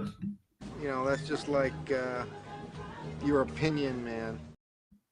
I like those. Are those literally the same ones we had from a year ago? Yep. Sweet. All right, Steven, you got a little a winner, or are we doing nominees, or are we just doing straight up winners for both of us? I mean, we could do nominees. I told you in this one, though, I don't even know with Prediction of the Year. It said best prediction. I have no clue. Do you okay? Well, do you have any nominees? Or you don't have any nominees for this one, huh? Well, dude, my best prediction. Like, do you want me to give you mine? Because I can give you my best prediction. Was that the Colts would be moving on from Anthony Richardson and they'd be playing Joe Flacco in no time. That's my number one prediction. I said that in our debut segment of Give It Till, and I said I give it till week 5. I think I was just like a week off. I think we only did that once. We may need to bring that segment back. Yeah, we did. But I gave it till week 5 for the Colts to move on from Richardson and go with Flacco, and it happened early on. So that would be the best one. Okay. Okay, so that's your prediction of the year. I'll give mine. Even though I was on board with Antonio Pierce being head coach of the Raiders when they hired him, I still found it a little bit weird that they didn't interview anybody else. Right. Didn't interview Jim Harbaugh, didn't interview Mike Vrabel, didn't interview Bill Belichick. So I was cool with them giving him the job, and he deserved it. But I did say with Alon, and I think even with you, that I think he could be one and done as head coach, because it doesn't seem like there's a ton of backing from Mark Davis. It feels like he was kind of pushed into giving him the job because the fans wanted it, and Max Crosby definitely wanted it, so the players wanted it. And I even brought up this time last year where I was like, he's being a little too brash, a little too boastful with saying that, we made the rules for how to defeat the Chiefs. So we know the Mahomes rules. And I was like, this guy's going to talk too much and get himself in trouble. And sure enough, multiple times this season where he couldn't explain his decision-making, he couldn't explain what was going on with Devontae Adams. I thought that the way he handled himself the last game of the year, or even just like the last press conference where he was like, I haven't been told otherwise. I think I'm going to be here. I think just Antonio Pierce, basically, like, I'm not saying I definitely called it 100%, but I think I pretty much said that I don't know how long Antonio Pierce is going to be here, and sure enough, he wasn't there for that long. No. Whoa, hang on. What the hell? Yeah, there we go. Congratulations. Prediction of the year. Why are you stopping? Prediction of the year. Congratulations. Okay, there we go. This is going great. What's up? This is going great. Also, my internet keeps crapping out. Yeah, it is what it is. Okay, next up we'll have dumbest story of the year. Dumbest story of the year. Boom. That's just like your opinion, man. Okay. So do you have nominees for this one, Steven? Yeah. I sent you the list. Okay, I'll read them off then. Yeah. All right. So these are the nominees for dumbest story of the year. All right. I just have one, but it's a story that took up all the season. It's Okay. my dumbest story nominee. There's nothing that tops it. Okay. So well then it's not really a nominee. It's your winner. So why don't you say it then, Steven? Well, I'm glad we playing this thing out. I had one. It was like an honorable mention, but I don't want to put dumbest story of the year because it was a very serious discussion. But I thought the whole thing with the San Jose State's women's volleyball team having a transgender person on their squad, it turned into this whole conversation about males versus females in sports. And I'm willing to hear that conversation, but I just think you are using the wrong subject here because the San Jose State team was 114th in the country when that player was still on their team. Yet just because one of her teammates ended up going on Fox News and Outkick and all those conservative outlets, and you put San Jose State's name in a bad light. And I think you just continue to create this division with California versus whomever, because California apparently is one of these states that just gets crapped on every chance they get with political issues. So I think that was pretty dumb, but I don't want to say that's dumb because it's more fun. But my dumbest story of the year, it's the entire Brandon Ayuk saga. It is all of it, from his TikToks to the social media, the Instagrams, to reports that they are going to trade him, that the Steelers have interest, him wearing a Pirates hat in a video where he's driving to the facility, from his girlfriend at the time saying that this is going to be the last time that they're at Levi's Stadium. All of that. That is my dumbest story of the year. Just the whole Brandon Ayuk saga, all of it just to end with a contract, and he's getting paid $30 million a year. I'm with you, Steven. I think that whole thing was just monotonous. I mean, I think it was just like too much. Like all the time it was Brandon Ayuk, and it just got boring after a while. Like new details. Like sometimes it was intriguing because we like the NFL offseason stuff, but like all the bullshit that came with it, of everything that you just said. That being said, though, it was a valid story. It was something that needed to be talked about. And the way that I interpret this category is that we just made a story out of nothing. So my dumbest story of the year, hands down to me, is the whole outrage of Jason Tatum not starting in the Olympics. Because to me, that was just, it wasn't warranted. It didn't need to be a topic on First Take during the Olympics. It took away from the Olympics. The whole point is to win for your country. So we were coming off of Jason Tatum winning the NBA Finals, and everybody in Boston, not to mention Stephen A. Smith, was just so butthurt about him not starting. And like, who cares if he started or not? It wasn't about that. Like, I just thought it was disgusting. I thought it was dumb. It took like hot take shit and debate stuff to the Olympics, which I think you just leave that stuff alone. It's not that type of sporting event. So yeah, to me, the whole outrage over Jason Tatum not starting in the Olympics was the dumbest story of the year. The non-starter, you'd say. Yes, it shouldn't have been a story to begin with. However long it took to discuss it. I just thought it was incredibly dumb. All right, moving on here. In sound of the year. That's just like your opinion, man. All right, do we have nominees for this one? Yeah. Okay. All right. So should we play the audio first, or do you want to just go through all these predictions or these nominees? Let's go through. Yeah, let's just go through the nominee, or the nominees bit by bit. If you want to play the sound. Yeah. All right. Well, number one for my nominee.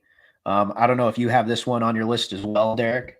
We haven't compiled them together, but my number one, and this is more like the video too, because I think Dan Orlovsky's face is hilarious. But it's Cam Newton. Not interrupt my name, but just bringing up Joy Taylor Fox Sports, that whole fiasco. The unpopular pick, but I want everybody to keep this same energy in other commodities, in politics, in entertainment, in sports, no matter what it is. And we haven't been holding people to the same fire. Hey, Steven, the audio is kind of crapping out. Why don't I just go through each thing here and I'll read them out. You know what? Hang on. I'm gonna move. I'm gonna like literally move places. I'm gonna move out. Okay. Steven will do all that. It's unreal. Oh, you're moving in real time here? I'm moving in real time, Derek. This is ridiculous. I'm getting closer to the router. This is stupid. Okay, fair enough. All right, the nominees that Steven compiled. Weird. I'm giving everyone a little tour of my house. Yeah, it's getting better as we walk with you. Yeah. Oh, Because it's night and day. Yeah, because I'm closer to the router now. But okay, we got to get something fixed. Jesus, what did I do? Oh my God! All right, I'm not gonna have a mic anymore, but whatever. Okay, fair enough. Okay, so you were playing the first nominee. It was Cam Newton talking about using Joy Taylor as a comparison to Mark Andrews. Correct, because Mark Andrews didn't say anything after the whole drop he had against the Bills in the end zone. So, all right, that's a good nominee. Okay, the other one you have is Gruden. What about Bob? This is actually a little vague to me. I don't remember this as well. You don't remember Gruden doing What About Bob? He was doing a cameo.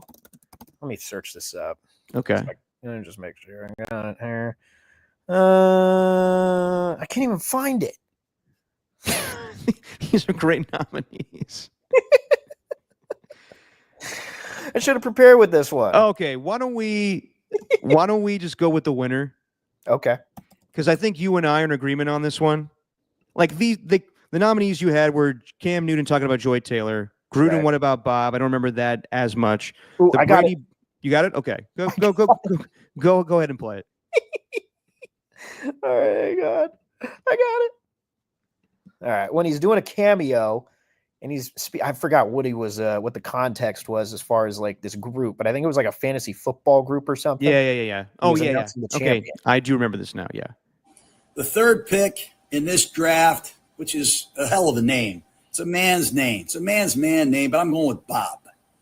I just can't get that movie, What About Bob, where that one guy was just driving Dreyfus freaking nuts. That's probably you, Bob. You're probably driving the rest of these guys nuts. So all weekend, I want you to refer to Bob as what about who? What about Bob? That's so Gruden. That pretty much is Gruden to a T. Mm-hmm. And I love how Gruden's like, like that one guy, Bob, that was annoying Dreyfus. Yeah, like who else would it be, man? It's the title of the movie. What about Bob? I like how he uses Dreyfus too. I like how he uses the last name. Yeah, Dreyfus, man, great actor, man. Like he's talking about him like an offensive lineman that could go around in the third round. Yeah, Dreyfus, man, great technique as an actor. All right, what's this one? Brady and Burkhardt exchange in the Super Bowl? Yeah, this was just like a nomination, but we don't even have to play it because it's from the Super Bowl, but it was just like the funniest moment to me. The part where you and I were laughing about it, where Brady was like, you got through the second half like you're down 3-0, and then Burkhardt's like, why? Just why? Yeah. Okay, I think you and I are in agreement on this one. Like, there's a lot of good nominees, but nothing compares to the laughter that we had when Keith McPherson was interviewing John Heyman. This is all time. I think hands down, this is Sound of the Year. 2 years later, no regrets. It's like at some point, I think someone could probably drop it if they're a nice person. Also, I don't think this clip has it because it was pretty long. It was like 3 minutes long, but just for the context, he did insinuate to John Heyman that Heyman pays for his agents. That was in the pays for his insiders. So that was, or pays for his sources rather. That was in the first clip, and this is one where he kind of circled back around and really got frustrated with Keith. What I think is it just like how I introduced you. Everybody in baseball knows who you are. So one, it's a credit to your work, your following, and how. By the way, I won't be going on with you again. The whole thing is a disaster. That's okay. I can't even believe you said that to question my integrity. Are you being serious right now? I'm being serious. Yeah. John, asking me if I'm getting a cut because I have a relationship with an agent. That's Well, outrageous. I know you're not a journalist. You don't know anything about this. I know you don't, but that's an outrageous comment. You should know that it's much. Friday night at 8:30, John. You should know that much. And I am I'm not done with you. I am and not I'm taking done with this that serious. WFAN. Goodbye. John, thank you for I joining can't us, even John. believe it. Thank I you, can't John. even believe it. that right there, the scream from John Heyman, and he's totally warranted to be upset because yes, Keith McPherson was insinuating that he buys his sources, and saying that like he's on the payroll for Scott Boras, but that's goodbye, John. Thank you for joining I can't us, even John. believe it. Thank you, I John. can't even believe it. that scream will forever be remembered by me. That's just all time. That hands down is sound of the year. I've never heard him react like that. He's normally very mild mannered. We've had him on before. You've heard him on radio. Like you even hear him talking then. Like he doesn't say things. He doesn't scream. Very just calm, cool, collected. And yes, Tacky, that was the night that he had that he ended up having a little Twitter meltdown. And he confused the F word for the N word. Yeah. I don't know how you do that. But, and even Steven Zerotto had to tell him, John, you need to get off. You need to get off social media. I can't even believe it. I can't even believe it. Oh man, yeah, no, John Heyman. I mean, we thought that the arson judge thing will be what we remember him for. I think that one will be how we remember John Heyman. Yeah, and even Keith McPherson a little bit. Yeah, I mean, I haven't heard much from him before, but like I knew of him, but he also won like this kind of contest, I think, and he really got on to WFAN from there. He's like a huge Yankee fan.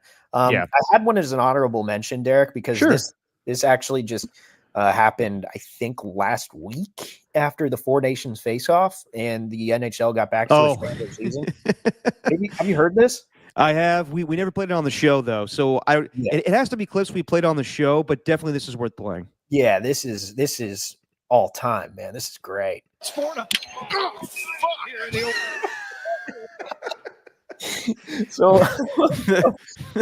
for anyone who doesn't watch hockey, they don't have their analysts up in the booth. They always have the play-by-play guys up in the booth, then the analyst right there. Now you could see it a little bit in the screen, but he's the guy in the blue right there, right below the New York Rangers and Buffalo Sabres graphic, and Puck went up and hit him in the face. The puck is dropped, and it's 4-0 here in the opening period. And Razor just took another one. I'm sorry. And that was a rocket. Oh, man. That is just like, that is such like a, I don't give a fuck, I'm on television right now. Like, I'm in pain. Yeah. Yeah. That was just, I totally get it, though. Like, not laughing at the idea that he got hit in the face. Like, thank God he's all right. But these are hockey guys, man. They're just so damn tough. And I think we need more of that. I'd love uncensored sports. I think. Dude.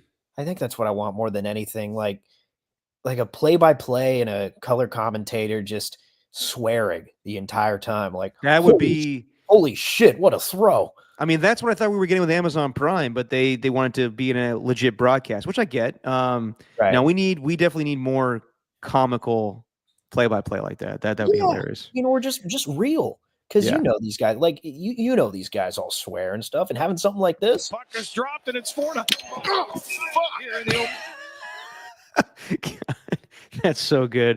If we had played that like when it came out, they may have won. But I think Keith McPherson and John Heyman's pretty good. Yeah, they take the cake. This one literally just happened like last week. Okay, next up we have impression of the year. Impression of the year. You know, that's just like your opinion, man. Okay, so this one's going to be a fan vote here in the chat to figure out. We won't pick this ourselves, so we want you guys to figure out who should win this award. And I'll have to choose from. So this is more recent stuff. This is sad because we wanted this one from last year, and and we had a few more, but we didn't really have any that like lasted longer than like 5 words. Yeah, exactly. So these are going to be quick, but these are 2 that I found, and you can. Mine's not going to be quick, dude. I made like a super cut because I had one this year that could actually contend for this award. Okay, so we'll have 3, and one of them could count for you and me. So I don't have these labeled, so we're just going to find out which impressions these are. Here we go. Good. He just randomly, hey, what's going on? It's prime time. And then he's like, hey, Dion, I want you. I want you back. We need you to be the head coach. I want you. Who is this, man? Yeah. I think me being sick really helps with the Dion impression. I need to be sick more often. It's not bad. Although nothing compares to mine. Yes. Jerry, what's going on, baby? It's prime time. You bringing Shador? You can't bring Shador. I understand. It's all good. What about Travis? What about Travis Hunter? Can we trade him to get Travis? Can't get Trav. His girlfriend's too much. You could get Shiloh, and I'm not talking about that super sad movie with the. God damn it! What's that movie, Shiloh? It's a dog. The dog. God damn it! I ruined that. Beagle? It was a beagle? It was a beagle. I was about to say beagle. Yay, Sonny. So yeah, that one counts for I guess you and me. Good God. Doing a Dion Jerry Jones combo. So that's nomination 1. And then the other one I have is me doing a Kevin Harlan impression. I could do Kevin Harlan doing the read for Little Uzi Vert on NBA All-Star Weekend. All right, do your Kevin Harlan then, Derek. Let's hear Coming up on NBA All-Star Weekend, we got Little Uzi Vert performing at halftime with his new hit single, Money Longer. Little Uzi Vert. So I like this whole Tao thing with Nick Gallo and the Thunder. That was pretty good. It was a great. No, it was not, Derek. Little Uzi Vert. So there you go. God, I'm an asshole. Tell me to shut up. I need to shut up. I need to stop talking on these podcasts, man. I need to let you roll. Yeah, it's a good piece of advice for somebody else to do a show with. Anyway, so there's that, and there's you and me doing Dion / Jerry Jones. Any other ones you have, Steven? I got one. I cut this up a little bit. I did a little video editing magic because I did this at length, and I did a horrible job because I didn't keep going with the impression. I kept on cutting it off in the middle because I kept laughing, which I need to not do. It's ridiculous. Well, all right, sometimes you laugh. It's all good. Well, this is what I got. This is from pre-assassination attempt Donald Trump. This was back in June. I went down to Maryland, talked to this guy at the docks. Very nice guy, sells a lot of boats, sells hundreds of boats per week. He's like, but here's what the government wants. They want all electric boats. Electric boats. What does that mean? Electric boats. Electric boats means they're heavier. So I asked him something. He told me, I've never been asked this before, but if we bring the boat out and it's heavy, what if it starts sinking and 10 yards away, there's a shark and that shark is looking to attack you. Don't like sharks. Sharks 10 feet away. Don't like them. Talk to a guy from MIT. Very smart. So there you go. All right. Those are your nominees, everybody. Do you want Steven's Trump? Do you want my Kevin Harlan? Or do you think our combo of Jerry Jones and Deion Sanders takes the cake? I kind of like the combo of Jerry Jones and Deion Sanders. I think that one probably is our best, but we'll let everybody else decide here. There's a really good tag team on that one. All right, so everybody in the chat, let us know. All right, Tacky says no Harlan. I figured. Even though I think my Harlan's pretty good. Maybe that's just me. It's better upon listening, I'll tell you that. Yeah. I like it. Rock a New Era says Trump. Tacky says number 1. So that was the Deion and Jerry Jones one. We'll see what everybody else says here. Oh boy. And we'll come back to that one. All right. What is your sports moment of the year? Sports moment of the year. Here we go. You know, that's just like your opinion, man. All right. So I wrote down a few nominees, but I don't know if you could count this one for me, Derek, because I was doing nothing but shit talking the winner what this will likely be. I think this is going to be far and away the winner. But the nominees, I think Freddie Freeman's Kirk Gibson moment. I know yeah. Giants fans would hate that. I'm a Giants fan. I mean, I'm wearing the thing, and I know it's like sacrilegious to even do anything Dodgers related. But Freddie Freeman hitting a walk-off grand slam for the first time in World Series history when he was playing on a bum ankle. I mean, that was you got to admit that was pretty damn cool. No, that was a solid moment. Yeah. Yeah. I had the U.S. women's national team winning the World Cup, or not winning the World Cup, winning the gold medal at the Olympics because they have just been going through. They have just looked like a totally different team. They've been going through a manager crisis, and then they brought in Emma Hayes, who used to coach Chelsea, and they just went undefeated and ended up winning the Olympics. And that's like a big deal in women's soccer. So I had that. Doesn't really count as like a sports moment, but the Turkish guy with the pistol and the glasses during the Olympics, the one who was doing the shooting event, and he kind of just had his hand in his pocket looking all casual. That guy becoming a social media thing. Him. Yeah, I know you're like, Then another one I had was Jalen Hurts to Devontae Smith in the Super Bowl. Like that pass kind of solidified their win and cemented Hurts as a Super Bowl MVP. Definitely putting him there. But I think the moment of the year, and I think you'll agree, is Steph. Yep. In Paris. Like, I know am I allowed to even like say that was the best moment because of what I was saying about Olympic basketball? No, I mean, it's fair. I know, like, at the time, I want to say, like, you and I differed on it, where I was like, that was an amazing moment. And you were kind of like, yeah, but it's France and you should beat them. I get all that. But yeah, that's what I wrote down. That is my sports moment of the year. Like, I was in my apartment watching it. It was on a Saturday, and I live right next to the athletic club. And whenever there's a big moment in sports, I can hear, screams a little bit before it actually happens because my TV's on delay with YouTube TV.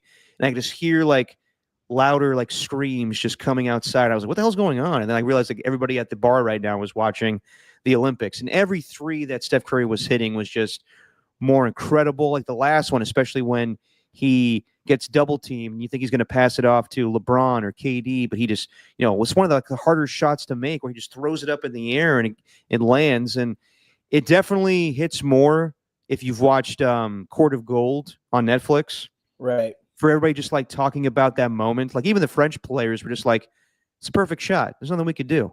There's nothing we could do in that situation. You just chalk it up to Steph Curry being Steph Curry. And it was a huge moment for France. Like they were playing that game in their own backyard. And, it was a back and forth game. The USA lost the lead. A lot of people gave criticism towards, how they handled some of their games against like Serbia and France, where it wasn't a dominant effort. But in the end, they won, and that's all that matters. Mm-hmm. And when you think of Steph Curry, you're thinking about a lot in his career, but I bet you non-basketball fans will bring up this moment that Steph Curry on the biggest stage for all of America to watch.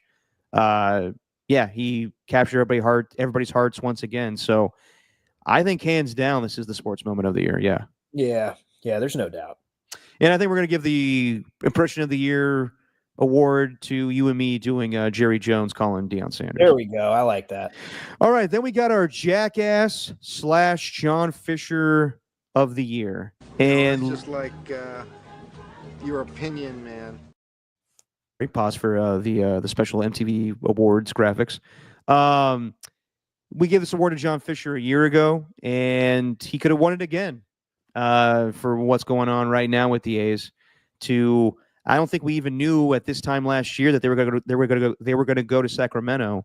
So that in itself could have given him 2-time Jackass of the Year award. And shout out to everybody with Last Dive Bar and everybody associated with the event yesterday for the A's Fans Fest. Casey Pratt was out there, Rick Tittle, Ricky Tits. I went out there for a little bit. Saw Jose Canseco and Miguel Tejada talk for a little bit. But I mean, what they have going on right now at Raimondi Field or Park is really cool. They got like a Almanac, who we have a good connection with at KMBR. They got their new location set up in West Oakland. It's like a whole little area right there where they got like good food and stuff. But yeah, it was just a good celebration of Oakland sports yesterday. Nice. So I was happy to go out to that. But yeah, no, I think that John Fisher could definitely won this award again. But Steven, who do you have as your jackass of the year? I think John Fisher's just, I mean, we renamed it to John Fisher of the Year, really. So he's just an automatic, like he gets a lifetime achievement award, if we're really thinking about it. But right. I had a couple. Well, this award's named after him, so we can't win it every year, but exactly. I had 3 of them. And this is more like, I don't know. I like to keep this more on. I think we like to keep Jackass of the Year more on the fun side. But I think that this person should just be, you should remember this person just because of how much of a jackass he was for pulling off this move. But whoever that Bills fan was that pushed the 8-year-old 49ers fan who is a cancer survivor. That's just ridiculous, man. So that one is like, that's automatic. But I got 2, and these maybe came from the biggest stories of the year, but one of them, John Tay Porter. I know you received a ban for life, so that's probably worse than getting Jackass of the Year, but hang on one second. Sorry to cut you off. Rock a New Era. Hang on one second, dude. Wait, hang on. I know you got to leave, but we're about to give away Opiner of the Year. You may want to stick around for this. Hang on. But okay, I'll just go through this quick. But mine is going to be Shohei Ohtani's interpreter. Like you fool Ohtani, you steal a whole bunch of money from his bank account, even though we still have, the thought that maybe Ohtani knew about it, but I'd like to think he didn't. If you really stole that much money to cover a gambling debt, obviously he's being punished, being sentenced, whatever. The law is taking care of it. But if you steal $17 million from someone who trusted you, you automatically get Jackass of the Year. So it's Ippei Mitsuhara for me. Even though, are we all definitely saying that he did it and wasn't the fall guy? He may have been, but I mean, as far as the bank calls, where he just like called in and says, "I am Shohei Ohtani," and it's like actually his voice. I'm thinking yes, like it was him. Okay, that's a good one, but I'm going to go with a guy that quit on his team and something I've never seen before, anything like it. And just his attitude after the fact, too. Devondre Campbell gets my Jackass of the Year. It's a good one. For just quitting on his team and forcing 2 injured players to play in a game that the Niners needed badly, and never apologizing, never saying anything afterwards. Just walking off the field and definitely, just being a jackass. And I think what sums it up for me, for him getting that award, if he would have showed some remorse after the fact, I probably would have been like, all right, well, at least he's learning a little bit. This guy's never going to play in the NFL again just for his attitude. Yeah. And this tweet that he sent out a couple of weeks ago in response to, people saying he should apologize for what he did. I ain't addressing shit. I'm rich and never have to work another day of my life. And I told Kyle Shanahan and John Lynch that when they FaceTime me and begged me to come out there an hour after Green Bay cut me, I play because I want to. Dude, yeah, he didn't learn anything. The attitude is just unbelievable. The fact that you had every single 49er just being like, fuck this guy. And everyone, he should be cut. I'm glad that John Lynch handled it the way he did. Devondre Campbell is hands down my Jackass of the Year. It's just when he's like, who else to blame but yourself? Don't blame them.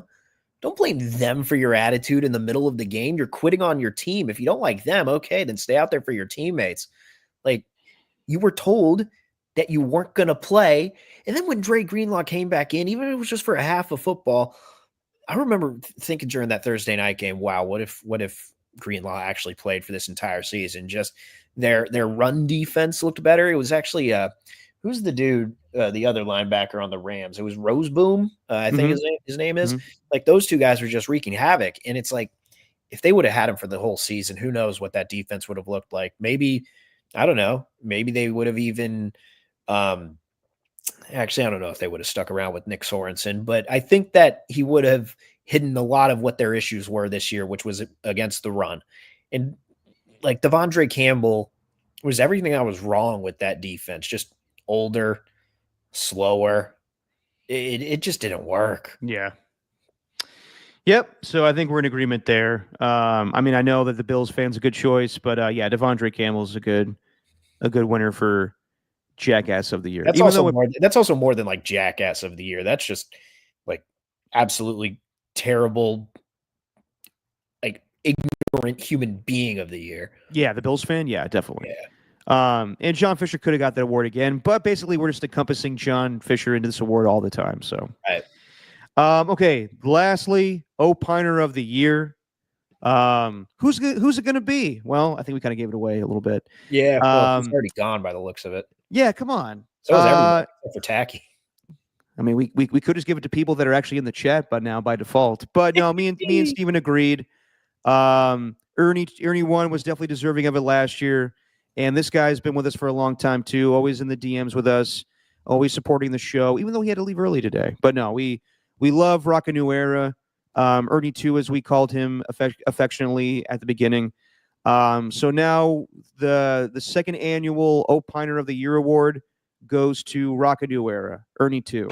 So congrats, even though you're not here.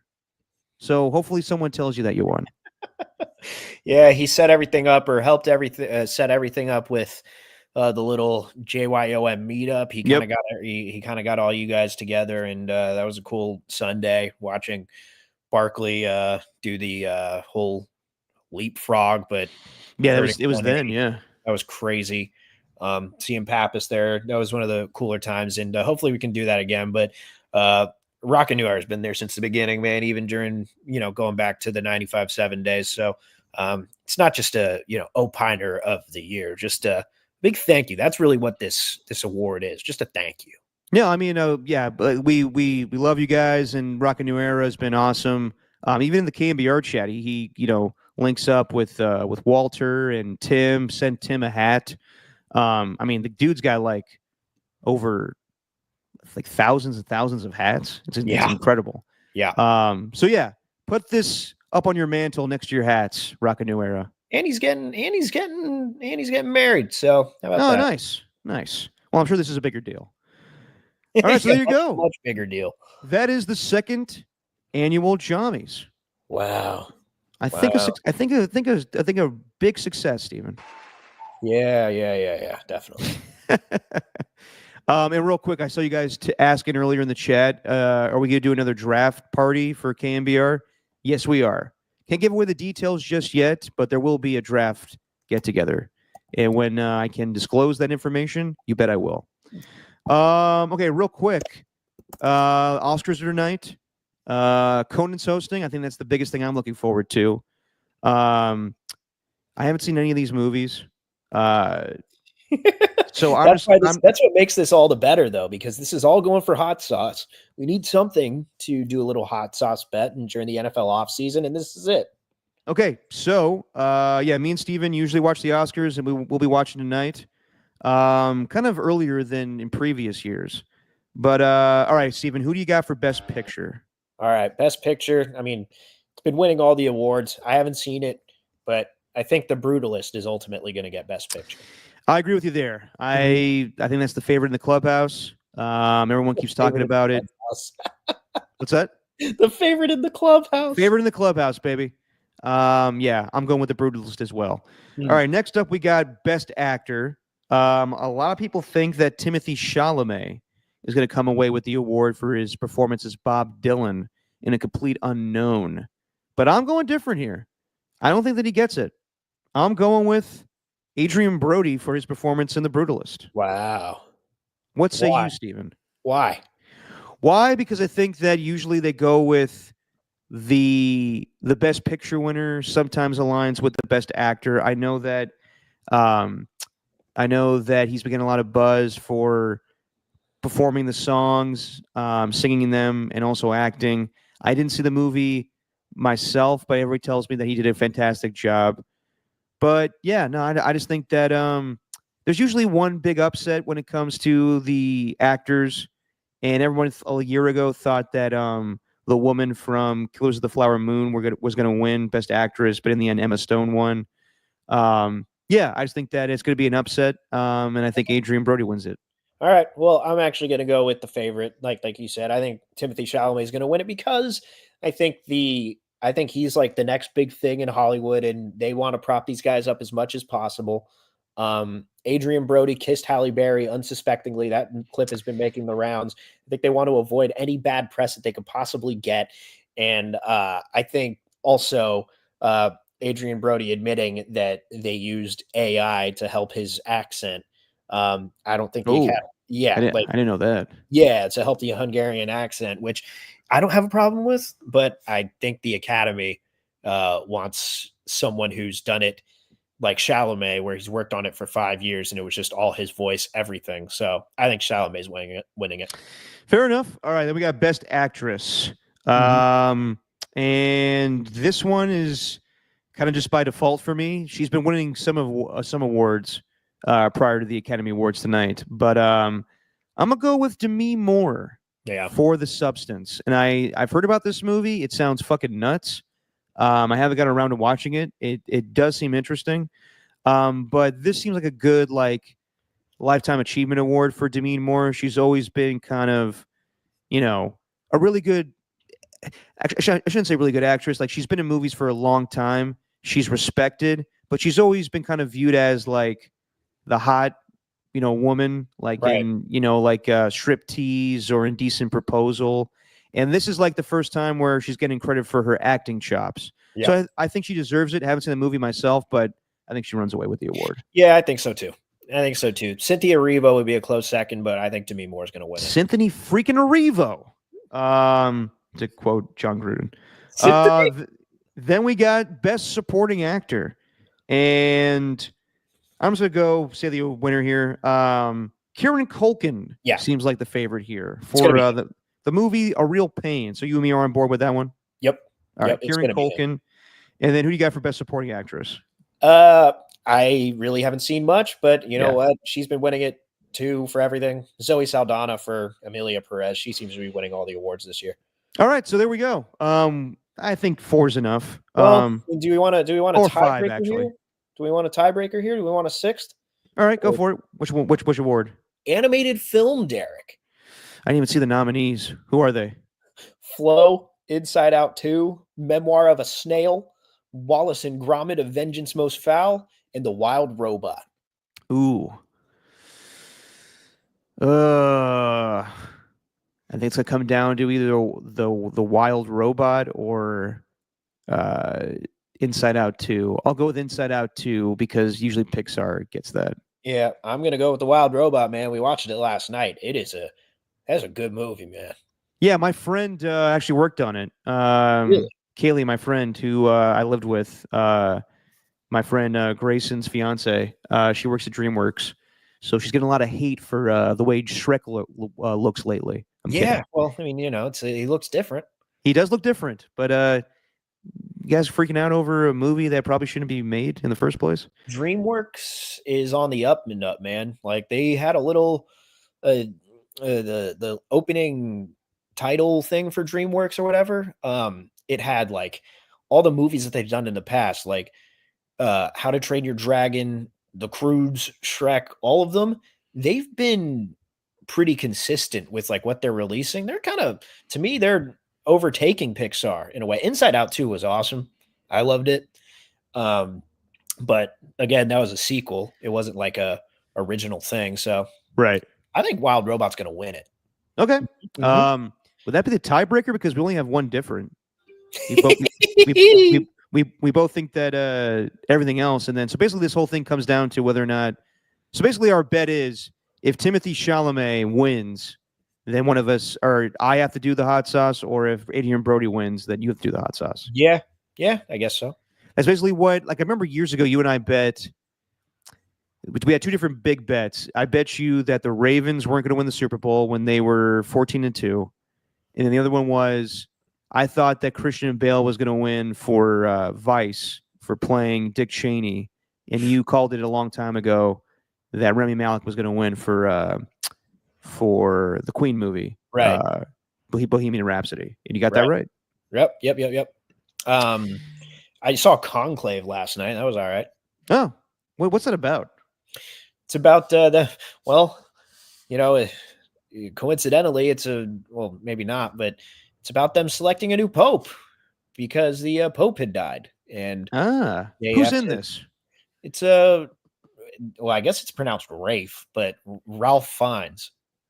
Okay, because I confused this with like the show on HBO, The New Pope. Yeah. And Jude Law and Rafe Fiennes kind of look alike a little bit. Yeah. Then there's Stanley Tucci. Good old Stanley Tucci. And old John Lithgow. So it was, reprising his role from Third Rock to the Sun.